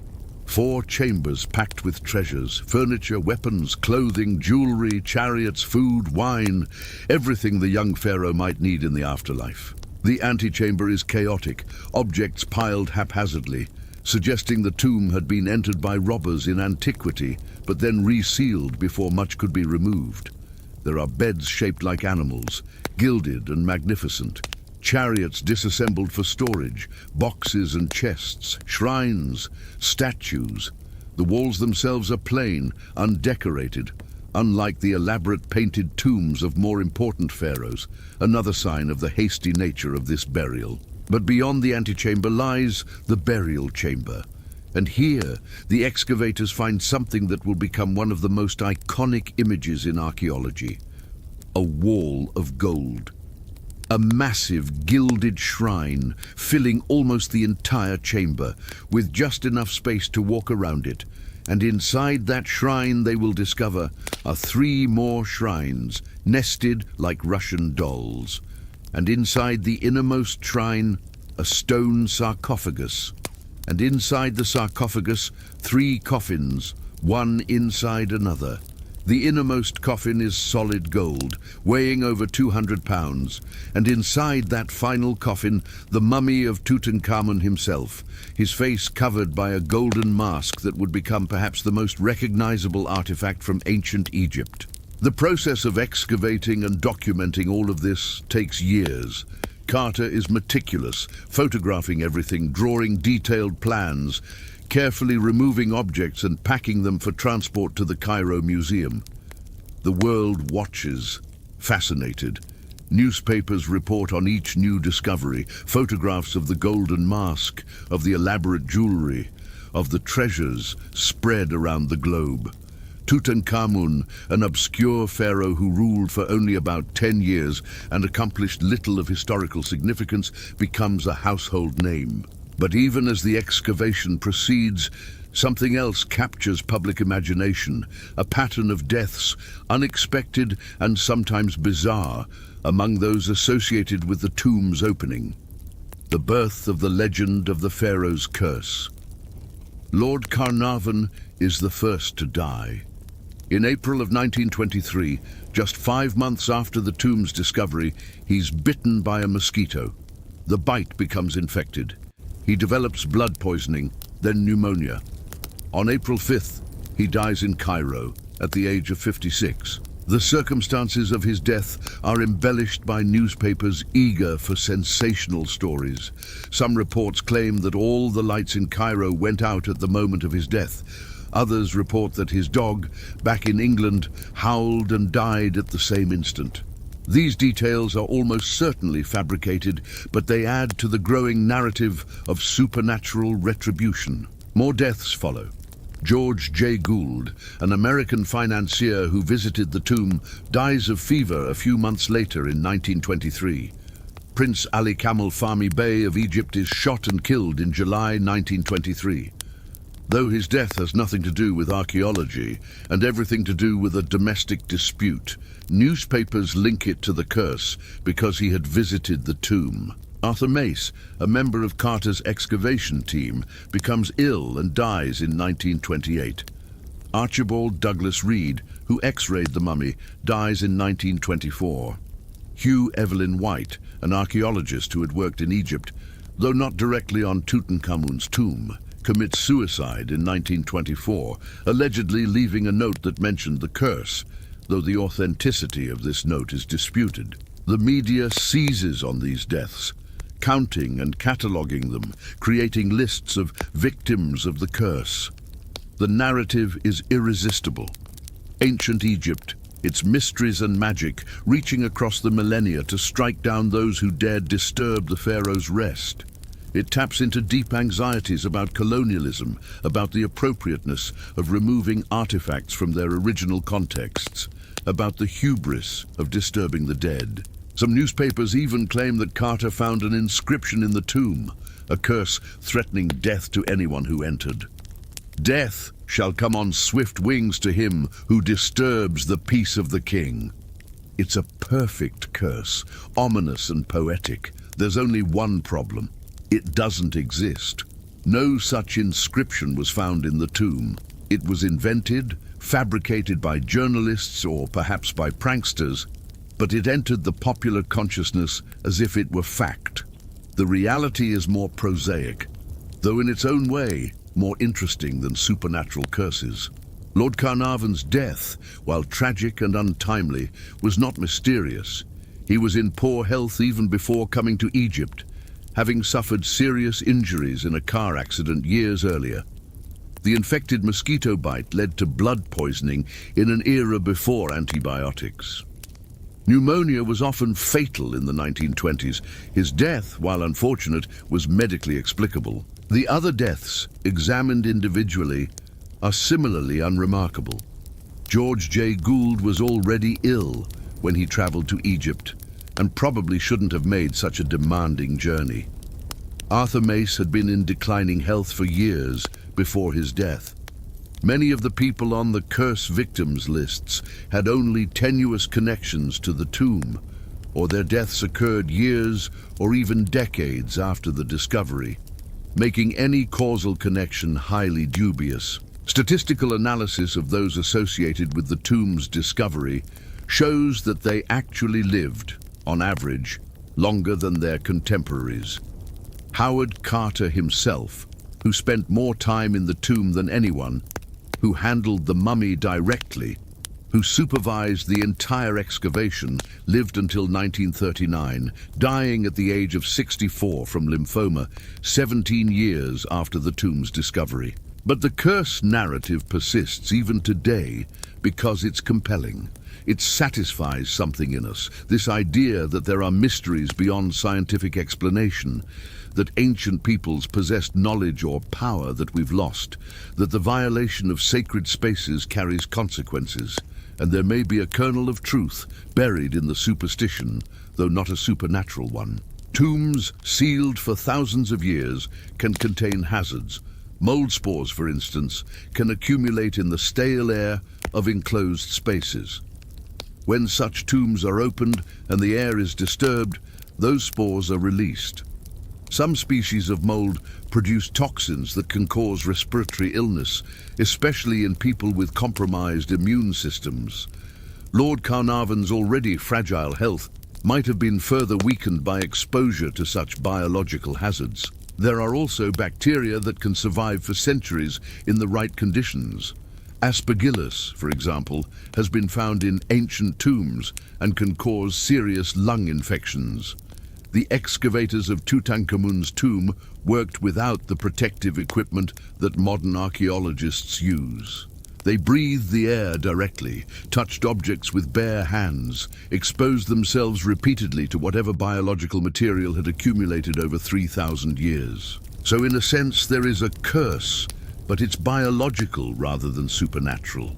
The danger is real, but it comes from the natural world, from the microscopic organisms that thrive in sealed spaces, not from the anger of long-dead pharaohs or the magic of ancient priests. Beyond the curse mythology, Tutankhamun's tomb raised genuine mysteries, questions that archaeologists and historians are still working to answer. The tomb's small size and hasty preparation suggest Tutankhamun's death was unexpected. He was only about 19 years old when he died, young even by ancient Egyptian standards, where life expectancy was lower than today. What killed him? For decades, speculation ran rampant. Was he murdered? There was a suspicious darkness on the back of his skull, visible in X-rays taken in the 1960s. Some theorized he had been struck from behind, assassinated by rivals competing for power in the turbulent period following the religious upheaval of the Amarna period. But modern CT scans and DNA analysis have provided different answers, though not without raising new questions. The darkness in his skull appears to be post-mortem, probably related to the embalming process or later damage to the mummy. However, the scans revealed other injuries. A severely broken leg, fractured shortly before death. Tutankhamun also suffered from multiple health problems. A cleft palate, a club foot, and various bone disorders probably caused by generations of royal inbreeding. His parents were likely brother and sister, and such close inbreeding had genetic consequences. The current theory is that Tutankhamun died from complications following his leg fracture. The break became infected, perhaps, and in an era without antibiotics, such infections could quickly become fatal, especially in someone already weakened by chronic health conditions. Or perhaps the injury weakened him enough that malaria, which DNA evidence shows he had contracted, could overwhelm his system. So not murder, but bad luck. A young man already dealing with congenital health problems suffers a serious injury, and his body simply cannot recover.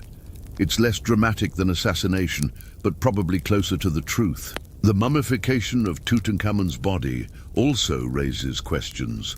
The process seems to have been unusually rushed and in some ways poorly done. The body was heavily coated in resinous materials to the point where Carter and his team had difficulty removing the mummy from its coffin. When they did extract it, parts of the body came away in pieces, the desiccated flesh and bones stuck to the hardened resin. Why such an excess of resin? Some researchers speculate that the embalmers were trying to compensate for a problem. If Tutankhamun's death occurred during the summer or during the flood season when the Nile inundation made it difficult to transport the body to the embalmers' workshops on time, the body might have begun to decompose before the mummification process could begin. Excessive amounts of preservative resin might have been an attempt to mask or compensate for this decomposition. There's even evidence that the mummy was damaged by fire while in the coffin. Chemical analysis suggests that the oils and resins in the wrappings underwent a chemical reaction that generated enough heat to char the flesh beneath. Whether this was accidental, the result of the specific preservatives used, or whether it had some ritual significance, is still debated. And then there are the mysteries surrounding the tomb itself. Questions that modern technology is only beginning to address. In 2015, a British Egyptologist named Nicholas Reeves proposed a startling theory.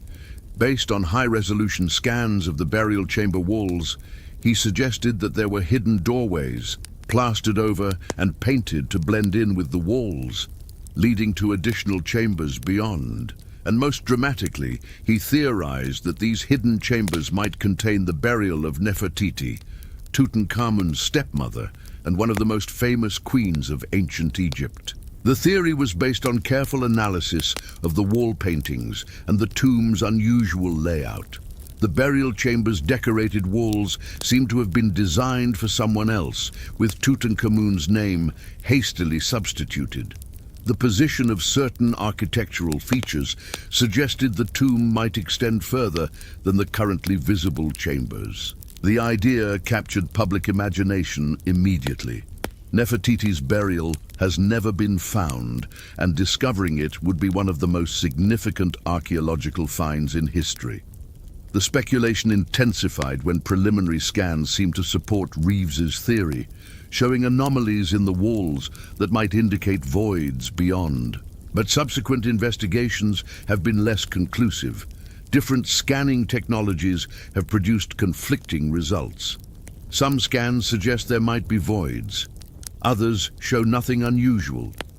Ground-penetrating radar, which should be able to detect empty spaces behind walls, has given ambiguous results, complicated by the tomb's location in limestone bedrock and the previous damage to the walls from humidity and tourism. As of now, the question remains open.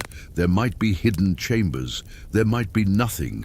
The Egyptian authorities, understandably cautious about potentially damaging the tomb, have been reluctant to authorize invasive investigation. Drilling through the walls to verify what lies beyond would be destructive and irreversible. If the hidden chambers are there, they've waited 3,000 years. They can wait a bit longer for technology to advance to the point where they can be investigated without causing damage. This uncertainty is fitting in a way. Tutankhamun's tomb, despite being the most completely excavated royal burial in Egypt, still holds secrets, still poses questions, still resists complete understanding.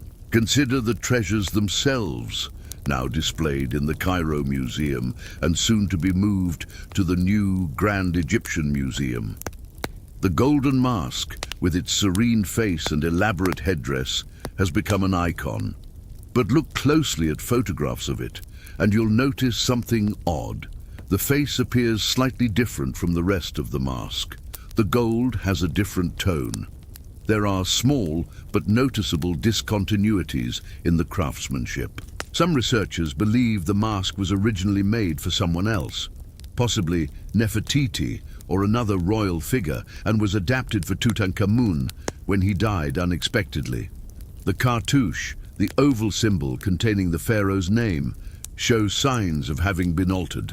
This would fit the pattern of a hasty burial, using whatever materials were available, even if they were originally intended for other purposes. The same is true for some of the coffins and shrine panels, signs of adaptation, of names changed, of objects repurposed.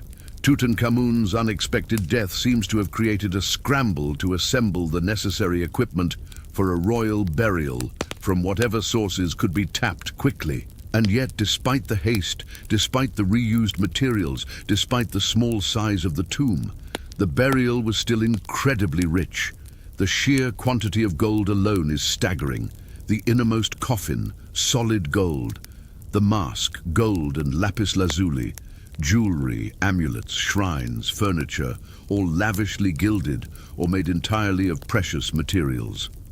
If this is what a minor pharaoh received in a rushed burial, imagine what the tombs of more important pharaohs like Ramesses II or Seti I must have contained before they were plundered. The discovery of Tutankhamun's tomb fundamentally changed Egyptology.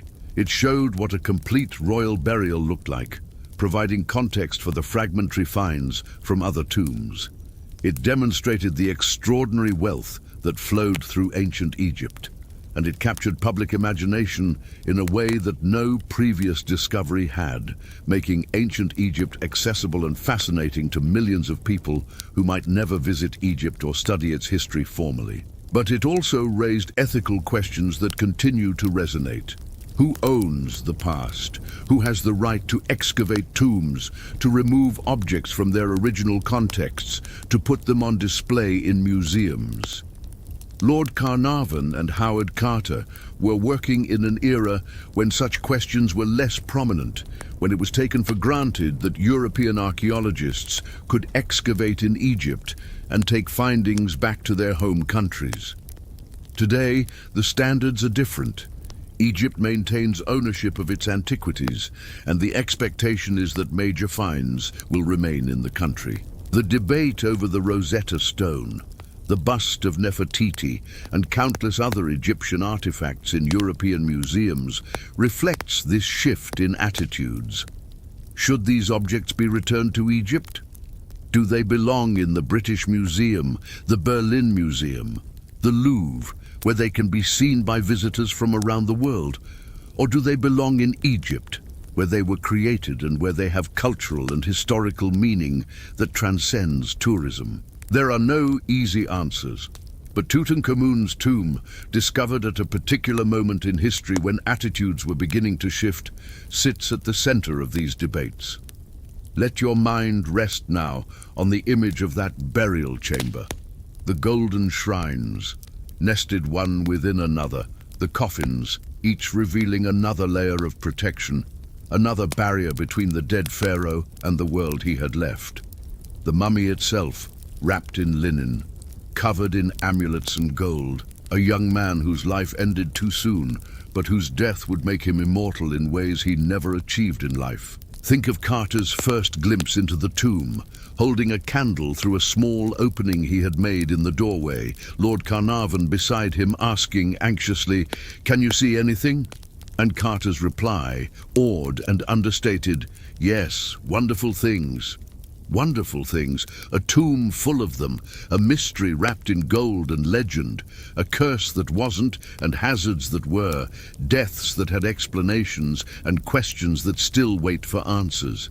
Hidden chambers that might contain the greatest queen of Egypt or might contain only rock and sand. The boy king sleeps now in climate-controlled cases in Cairo, his mummy on display, his treasures catalogued and studied and photographed and reproduced 1,000,000 times.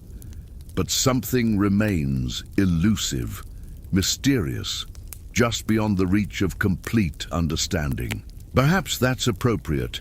Perhaps some mysteries should remain mysteries. Perhaps the past should keep some of its secrets, maintaining that gap between what we know and what we can only imagine, keeping us curious, keeping us humble, reminding us that for all our technology and science, we are still looking across a gulf of 3,000 years, trying to understand lives and beliefs and experiences utterly foreign to our own. Let that feeling settle over you now.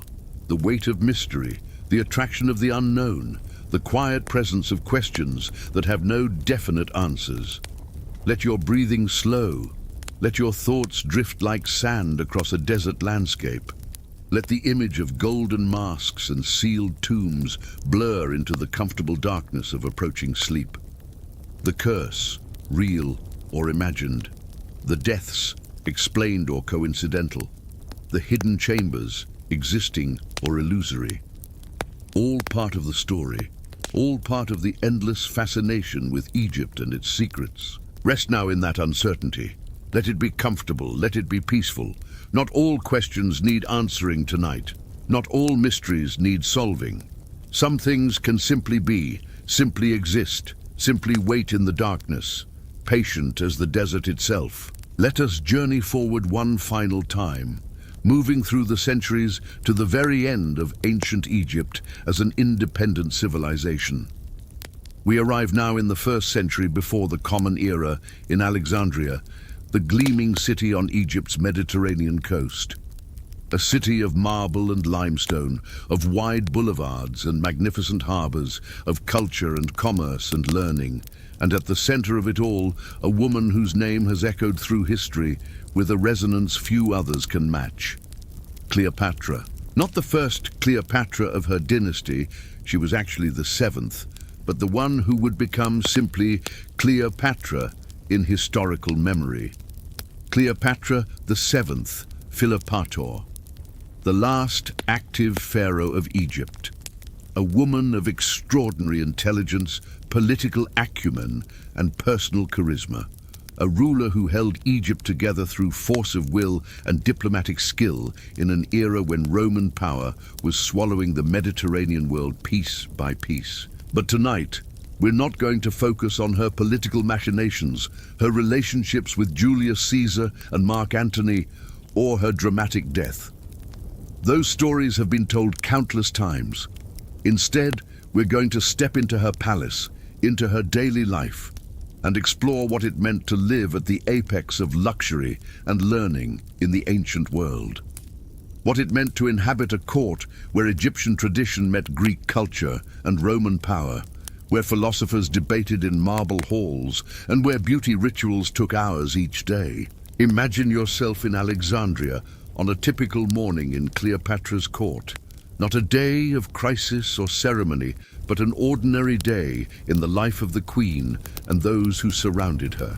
The palace complex sprawls along the waterfront of the great harbor, a vast collection of buildings, courtyards, gardens and colonnades that house not just the royal family, but hundreds of officials, servants, guards, scholars and hangers-on. The architecture is Greek in style. Alexandria was founded by Alexander the Great and remained fundamentally a Greek city despite being in Egypt, but enriched with Egyptian motifs and luxury from across the known world. Cleopatra's private chambers are in the heart of this complex, carefully positioned to catch the sea breezes that make Alexandria's climate more bearable than the inland cities during the hot months. The rooms are spacious, with high ceilings and windows that can be shuttered against the midday sun or opened to let in light and air. The floors are intricate mosaics, geometric patterns mixed with scenes from mythology. The walls are painted in rich colors, deep reds, brilliant blues, gold leaf catching the light. Furniture is carved from imported woods, inlaid with ivory and precious metals, cushioned with fabric dyed in colors that represent enormous expense. Tyrian purple, that color extracted laboriously from thousands of sea snails, appears everywhere in Cleopatra's apartments, a deliberate display of wealth and status. The queen does not wake alone or in silence. Her ladies-in-waiting are already present, moving quietly through the chambers, preparing for the elaborate ritual of the morning toilette. These women are not mere servants, but noble women themselves, daughters of important families who serve at court both as attendants and as living symbols of the alliances and loyalties that bind Egypt's elite to their queen. But before Cleopatra can be dressed, before she can be adorned with the jewelry and cosmetics that her position demands, there are the beauty rituals, and these are not simple or quick. The most famous of Cleopatra's beauty treatments is the milk bath.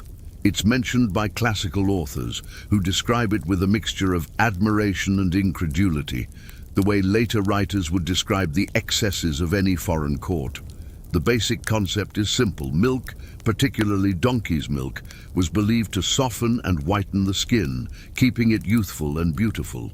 But the execution of a milk bath for a queen is anything but simple. Large quantities of fresh milk must be procured, heated to the right temperature, warm but not hot, and poured into a bathing pool large enough for a person to recline in comfortably. The milk is often mixed with honey, which adds its own skin-softening properties and a subtle fragrance. Sometimes rose petals are scattered on the surface, both for their scent and for the decadence of the image they create. Picture the scene. Attendants moving back and forth with vessels of milk, carefully pouring and testing the temperature. The bath chamber itself, separate from the sleeping quarters, warmed by braziers on cool mornings, the air heavy with the smell of warm milk and honey. Steam rising gently, Cleopatra disrobing, stepping into the milk, settling back against the sloped side of the bath while her ladies attend her. The bath is not a quick dip. She might remain in the milk for an hour or more, allowing it to work on her skin, while attendants massage her shoulders, her scalp, her feet. Sometimes, while in the bath, she might take light refreshment, fruit perhaps, or wine diluted with water. Sometimes she might conduct business, listening to reports from officials who stand respectfully at the bath chamber's entrance, their eyes averted, speaking to a queen who is simultaneously utterly relaxed and utterly in command. After the milk bath comes the washing. Fresh water, scented with oils, rose oil, myrrh, frankincense, jasmine, is used to rinse away the milk. Attendants use sea sponges, soft and absorbent, gentle against skin that has been softened by the milk. The water runs off into drains that are themselves a marvel of engineering, part of Alexandria's sophisticated water management system that brings fresh water from the Nile through a series of canals and distributes it throughout the city. Once bathed, Cleopatra's skin is anointed with oils and unguents. These are not simple moisturizers, but complex preparations, recipes passed down and refined over generations. Almond oil mixed with myrrh, olive oil infused with aromatic herbs, recipes that, according to ancient texts, take days to prepare, requiring ingredients from across the Mediterranean and beyond. The oils are massaged into her skin, not roughly, but with practiced rhythmic motions that both soften the skin and relax the muscles beneath. And then comes the face mask. Gold, we're told, actual gold, beaten into thin sheets and applied to the face. Now, metallic gold is chemically inert and wouldn't have any direct beneficial effect on the skin, but a gold face mask serves other purposes. It reflects heat, keeping the face cool. It's luxurious beyond measure, a display of wealth that transcends mere utility. And psychologically, there's something in the ritual itself, in the care and attention, in the time spent on beautification, that contributes to a sense of well-being. The gold mask is left in place while other preparations continue. Cleopatra's hair, thick and dark, is washed with a mixture of water and various cleansing agents, probably alkaline substances derived from plants, the ancient world's equivalent of shampoo. Then it's treated with conditioning oils and arranged. Cleopatra's hairstyle in her most famous portraits shows elaborate curls and braids, work that takes considerable time and skill to achieve. Multiple attendants work simultaneously, sectioning hair, curling it with heated rods, braiding sections, pinning everything in place with jeweled hairpins. While her hair is being arranged, cosmetics are applied. Egyptian cosmetics were famous throughout the ancient world, and Cleopatra, ruling Egypt even if she was Greek by ancestry, would have had access to the finest formulations available. Kohl for the eyes. This isn't just decoration but practical. The dark lines around the eyes reduce glare from the bright sun. The kohl is made from ground minerals, galena, a lead sulfide or stibnite, and antimony sulfide, mixed with oil or fat to create a paste that can be applied with a small stick or brush.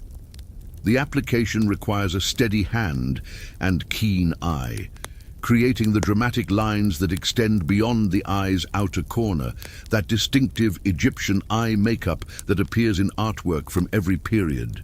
The lips and cheeks are reddened with colorants derived from ochre or hematite, iron-rich minerals ground to powder and mixed with fats or waxes.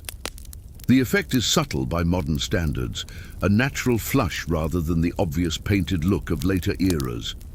The fingernails are sometimes colored with henna, that same plant dye that's still used today, creating reddish-brown stains that last for weeks.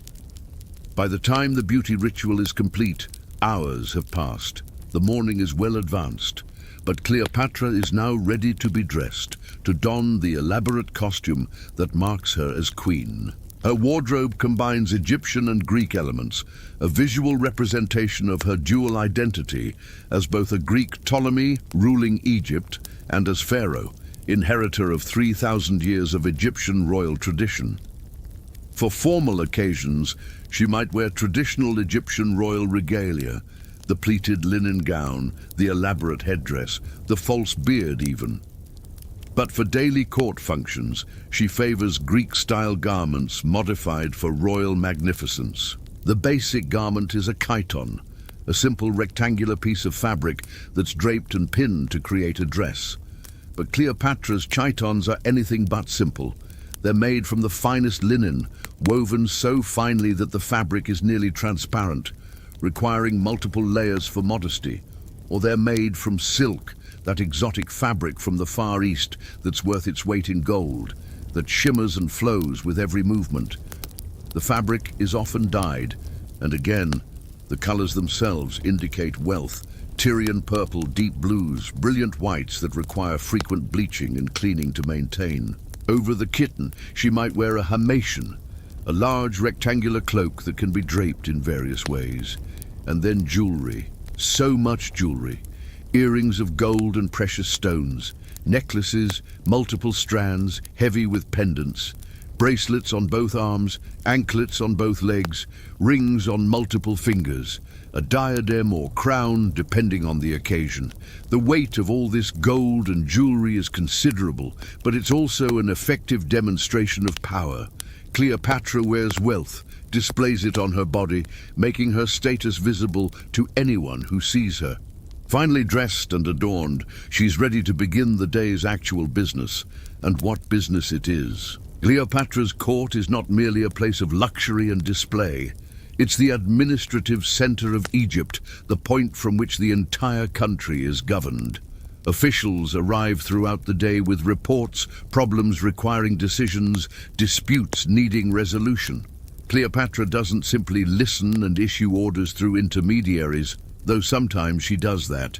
She's deeply involved in the actual work of governance, reading reports herself. She's literate in multiple languages, including Egyptian, which none of her Greek ancestors had bothered to learn, questioning officials, challenging assumptions, making decisions that affect millions of people. Consider the complexity of governing Egypt. The country produces enormous agricultural wealth from the Nile's annual flood, but that production requires sophisticated management. The irrigation systems must be maintained. The flood itself must be measured and predicted. Farmers must be organized, their labor coordinated, their output taxed at rates that generate revenue without destroying the productive capacity. The grain must be stored, distributed, sometimes exported. Administrative records must be kept, taxes collected, disputes adjudicated. And beyond internal administration, there's foreign policy. Egypt is caught between the collapsing Ptolemaic Empire and the rising power of Rome. Every decision Cleopatra makes must balance Egypt's interests against the realities of Roman military might. She must cultivate relationships with powerful Romans, must navigate their civil wars and power struggles, must maintain Egypt's nominal independence while acknowledging Rome's effective supremacy. It's an exhausting, nerve-wracking process that requires constant attention and shrewd judgment. She conducts much of this business in audience halls, sitting on a throne while officials and petitioners approach, state their cases, receive her decisions. But some business is conducted more informally, in gardens where the sound of fountains provides privacy, or in smaller chambers where maps can be spread on tables and problems examined in detail. And then there are the meals. Oh, the meals. Cleopatra's banquets are legendary, mentioned by multiple classical authors with a mixture of fascination and moral disapproval. The Romans, for all their own wealth and luxury, like to portray themselves as austere and virtuous compared to the decadent East. Cleopatra's court provided them with perfect examples of Eastern excess. A royal banquet in Cleopatra's palace might include dozens of courses, not just many dishes, but many courses served sequentially, each course itself consisting of multiple dishes. The sheer variety is staggering. Seafood from the Mediterranean, fish prepared in dozens of different ways, octopus, squid, shellfish, poultry, chicken, duck, goose, peacock, even flamingo, red meat, beef, lamb, goat, sometimes more exotic game. All of this prepared with spices from across the known world, pepper from India, cinnamon from the Far East, cumin, coriander, cardamom, herbs both local and imported, sauces combining sweet and savory, fruit and meat, in combinations that would seem strange to modern palates, but were prized in the ancient world. Between the savory courses, there are fruits, fresh dates, figs, grapes, pomegranates, melons grown in carefully watered gardens, citrus fruits, and sweets, pastries made with honey, nuts, and dried fruits, confections so elaborate they're as much art as food, shaped into forms that mimic flowers or animals or architectural elements. And wine, enormous quantities of wine. Egyptian wines, certainly, from vineyards in the Delta and the oases, but also imported wines from Greece, from Italy, from wherever the best vintages could be sourced. The wine is mixed with water, as was customary, but the proportions vary, depending on whether the occasion calls for sobriety or celebration. Sometimes the wine is mixed with spices or honey, creating mulled wine that's served warm. Sometimes it's chilled with snow brought down from mountain peaks and stored in deep underground icehouses, a luxury that requires extraordinary expense and effort. The banquet itself is not just about eating, it's theater, it's diplomacy, it's display. Guests recline on couches arranged around low tables, following Greek custom rather than sitting upright Egyptian style. Musicians play in corners or on raised platforms.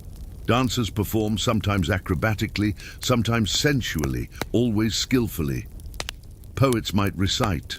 Philosophers might engage in debates, turning the dinner conversation toward lofty topics. And through it all, Cleopatra presides, participating in the conversation, demonstrating her wit and learning, making sure each guest feels honored by her attention. The famous story of her wager with Mark Antony captures something essential about these banquets. According to the tale, Antony challenged Cleopatra that she couldn't host a banquet worth 10 million sesterces, an absurd sum. At the next banquet, Cleopatra removed one of her pearl earrings, pearls being the most valuable gems in the ancient world, dissolved it in vinegar, and drank it. One earring, one incredibly expensive sip of vinegar, supposedly worth 5 million sesterces. Then she reached for the other earring, ready to finish her wager, before Antony conceded defeat. The story is probably apocryphal. Pearls don't dissolve that easily in vinegar, and the chemistry doesn't quite work the way the story suggests. But the anecdote reveals something true. Cleopatra's court was a place where wealth was displayed ostentatiously, where luxury itself became a weapon in diplomatic and romantic struggles, where excess was not just permitted, but expected. But Cleopatra's Alexandria was not merely a city of decadence and luxury. It was also, perhaps more importantly, a center of learning. The Library of Alexandria, founded by her ancestors centuries earlier, remained the greatest collection of knowledge in the ancient world. The museum, an institution dedicated to scholarship and attached to the library, housed scholars, scientists, mathematicians, astronomers, poets, and philosophers from across the Mediterranean. These scholars were supported by royal patronage, given stipends that allowed them to dedicate their lives to study and research. They had access to the library's hundreds of thousands of scrolls, texts collected from every culture the Ptolemies could reach. They could correspond with scholars in other cities, engage in debates, conduct experiments, make observations. The intellectual achievements coming out of Alexandria during this period are remarkable. Eratosthenes had calculated the Earth's circumference with surprising accuracy. Euclid had systematized geometry. Archimedes had made fundamental discoveries in mathematics and physics. Hero had invented early steam-powered devices and automated mechanical systems. Scholars studied medicine, astronomy, geography, literature, history, philosophy. And Cleopatra herself participated in this intellectual life. She was not merely a patron, but an active participant, conversing with scholars, reading widely, maintaining correspondence with intellectuals across the Mediterranean. Her education had been thorough, encompassing not just practical political knowledge, but literature, philosophy, rhetoric, mathematics, and science. She spoke multiple languages fluently. Greek, certainly, Latin, probably, Egyptian, definitely, and possibly Aramaic, Hebrew, and other languages of her diverse kingdom. Imagine an evening at court after a banquet has concluded, when many guests have departed, but a select few remain. Cleopatra and these intellectuals, philosophers perhaps, or astronomers, or natural historians, gathering in a smaller, more intimate space. Scrolls are brought out, Maps spread on tables. The conversation ranges widely, from the nature of the gods to the mechanics of the cosmos, from ethical questions about governance to practical matters of engineering and agriculture. This is where Cleopatra, the political actor constantly balancing power and survival, could perhaps be most herself. Not performing for foreign dignitaries, not displaying wealth to overawe rivals, not calculating diplomatic maneuvers, but simply engaging with ideas, exploring questions, learning. The palace at night, lamps flickering, the sound of the sea distant through open windows, voices rising and falling in debate and discussion. This combination, the luxury and the learning, the political necessity and the intellectual curiosity, the Greek sophistication and the Egyptian tradition, this is what made Cleopatra's court unique. It was the end of something. The last flowering of Hellenistic culture before Rome absorbed and transformed it. The final era when Alexandria could claim to be the intellectual center of the Mediterranean. Within a few years of our imagined scene, it would all be over. Cleopatra's political calculations would finally fail. Her alliance with Mark Antony would collapse in military defeat at Actium. The choice would come down to surrender or death, and she would choose death. The Ptolemaic dynasty would end. Egypt would become a Roman province, administered by Roman governors, its wealth flowing to Rome rather than staying to support the luxury and learning of its own capital. But for now, in this moment we're imagining, all of that is future. Tonight the palace is brilliant with lamplight and loud with conversation. The queen is at the center of it all, beautiful from hours of cosmetic ritual, magnificent in silk and gold, engaged in animated discussion about astronomy or literature or philosophy.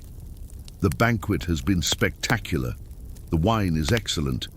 The musicians play softly in the background. Alexandria's lighthouse, that wonder of the ancient world, sends its beacon out across the dark sea, guiding ships to harbor, a symbol of the city's role as a crossroads and a center. Let your mind rest in this scene, the contrast with everything that came before in our journey tonight, the pyramid workers with their bread and onions, and now we see a queen dining on peacock and drinking from golden cups, the harsh desert sun bearing down on construction sites, and now cool marble halls and sea breezes, the back-breaking labor of hauling stone, and now the leisure to spend hours in milk baths and intellectual discourse. This is the extraordinary range of human experience, even within a single civilization across its history. Egypt contained both extremes and everything between, the suffering and the splendor, the mundane and the magnificent, the struggles of the poor and the luxuries of the rich, all of it human, all of it real, all of it part of the great story that stretched across 3,000 years from the first pyramid to Cleopatra's court.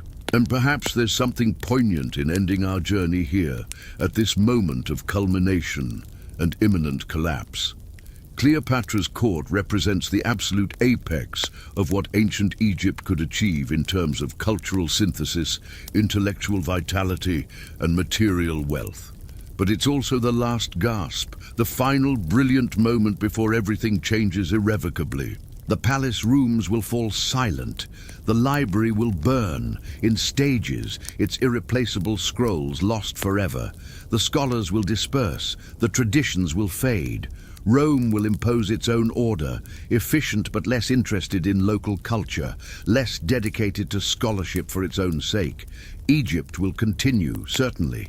People will still live along the Nile, still farm its banks, still build cities. But pharaonic Egypt, that unique civilization that had endured for millennia, will be over, finished, transformed into something else. But in this moment, none of that has happened yet. Tonight, in our imagination, the court is alive. Cleopatra moves through lamplight halls, her silk garments rustling, her jewelry catching the light. Scholars debate in corners, musicians play, servants move silently, attending to every need. The scent of incense and flowers drifts on the sea breeze. Wine is poured, food is presented, ideas are exchanged. Life, in all its complexity and richness, continues. Hold this image gently as we prepare to close our journey. The palace at night, the queen in her private chambers, finally alone after hours of being on display, removing her jewelry piece by piece, the weight of gold and expectation lifted with each ornament set aside, her attendants helping her out of the elaborate costume into simpler sleeping garments, the cosmetics washed away, revealing the human face beneath the royal mask. And finally, sleep. Even a queen sleeps, even at the end of an era, even at the apex of civilization, even surrounded by all the luxury the ancient world could provide, the human need for rest asserts itself. Cleopatra lies down on her bed, on mattresses stuffed with the finest materials, covered with silk sheets, her head on pillows perfumed with lavender. The lamps are extinguished one by one, the palace quiets, Alexandria sleeps. And across the centuries, across the vast gulf of time that separates her world from ours, we can recognize that essential humanity. The need to rest, the need to set aside the day's burdens at least for a few hours, the need to let consciousness drift away, to surrender to sleep's embrace. Let that recognition be your guide now as we complete our journey through ancient Egypt. From the workers at the pyramids, to the woman pharaoh, to the mysteries of the boy king, to the last queen's court, we've traveled through thousands of years, through many different lives and experiences. But the constant thread has been humanity itself. People doing what people do, working, striving, loving, fighting, building, creating, learning, and finally, resting. Rest now yourself. Let ancient Egypt fade like a dream at dawn. Let the details blur and soften. Let the weight of history settle over you like a comfortable blanket, not burdensome but reassuring. All those lives, all those stories, all those monuments and mysteries and achievements and failures, all part of the great human story that continues still. And so our journey through ancient Egypt comes to its end. From the harsh realities of pyramid construction to the unprecedented rule of a female pharaoh, from the mysteries and curses surrounding a boy king's tomb to the twilight splendor of Cleopatra's court, we've glimpsed a civilization in all its complexity. Egypt endured for thousands of years, longer than any other ancient civilization. It produced monuments that still stand, art that still moves us, mysteries that still intrigue us. But perhaps most importantly, it was home to countless individual lives, most of them forgotten now, but each one real, each one lived in full, with its own hopes and fears, joys and sorrows, triumphs and defeats. The workers who built the pyramids are dust. Hatshepsut's name was erased but survived. Tutankhamun's tomb was sealed and then opened. Cleopatra's Alexandria fell to Rome and transformed, but the story continues. The monuments remain, the artifacts fill museums, the questions persist, and we, thousands of years later, can still look back across that enormous gulf of time and recognize something of ourselves in their struggles and achievements. As you drift towards sleep now, let these images accompany you gently. The pyramids at dawn, Hatshepsut's temple rising from the desert floor, the golden mask catching lamplight, Cleopatra's court in the evening, all of it distant, all of it fading, all of it part of the tapestry of history that connects us to every human who has ever lived. The Nile still flows, as it has for millions of years, indifferent to human history, sustaining life along its banks. The desert still stretches beyond the river's reach, vast and patient. The stones still stand, weathered but enduring. And the past, though gone, remains accessible through the traces it left behind, the stories it still tells, the questions it still poses. Rest well in this knowledge. You are part of that same long story. Your life connects backward through time to those ancient workers, that female pharaoh, that boy king, that last queen. The human experience bridges millennia. We all wake, work, rest, and dream. We all struggle and endure. We all leave traces, some grand and some modest, some remembered and some forgotten. Let sleep come naturally now. Let the details of ancient Egypt drift away like sand in a desert wind. Let your breathing slow to the rhythm of the Nile, steady and unchanging. Let your thoughts settle like dusk, falling over the Valley of the Kings. The past is at rest. The future can wait. There is only this moment, this breath, this gentle slide into sleep. The journey is complete. The stories are told. The ancient world can sleep, and so can you. Good night, rest well. The pyramids will still be there in the morning, patient as they've been for 4,500 years, waiting to tell their stories again to anyone who wishes to listen. But for now, silence, darkness, peace, sleep.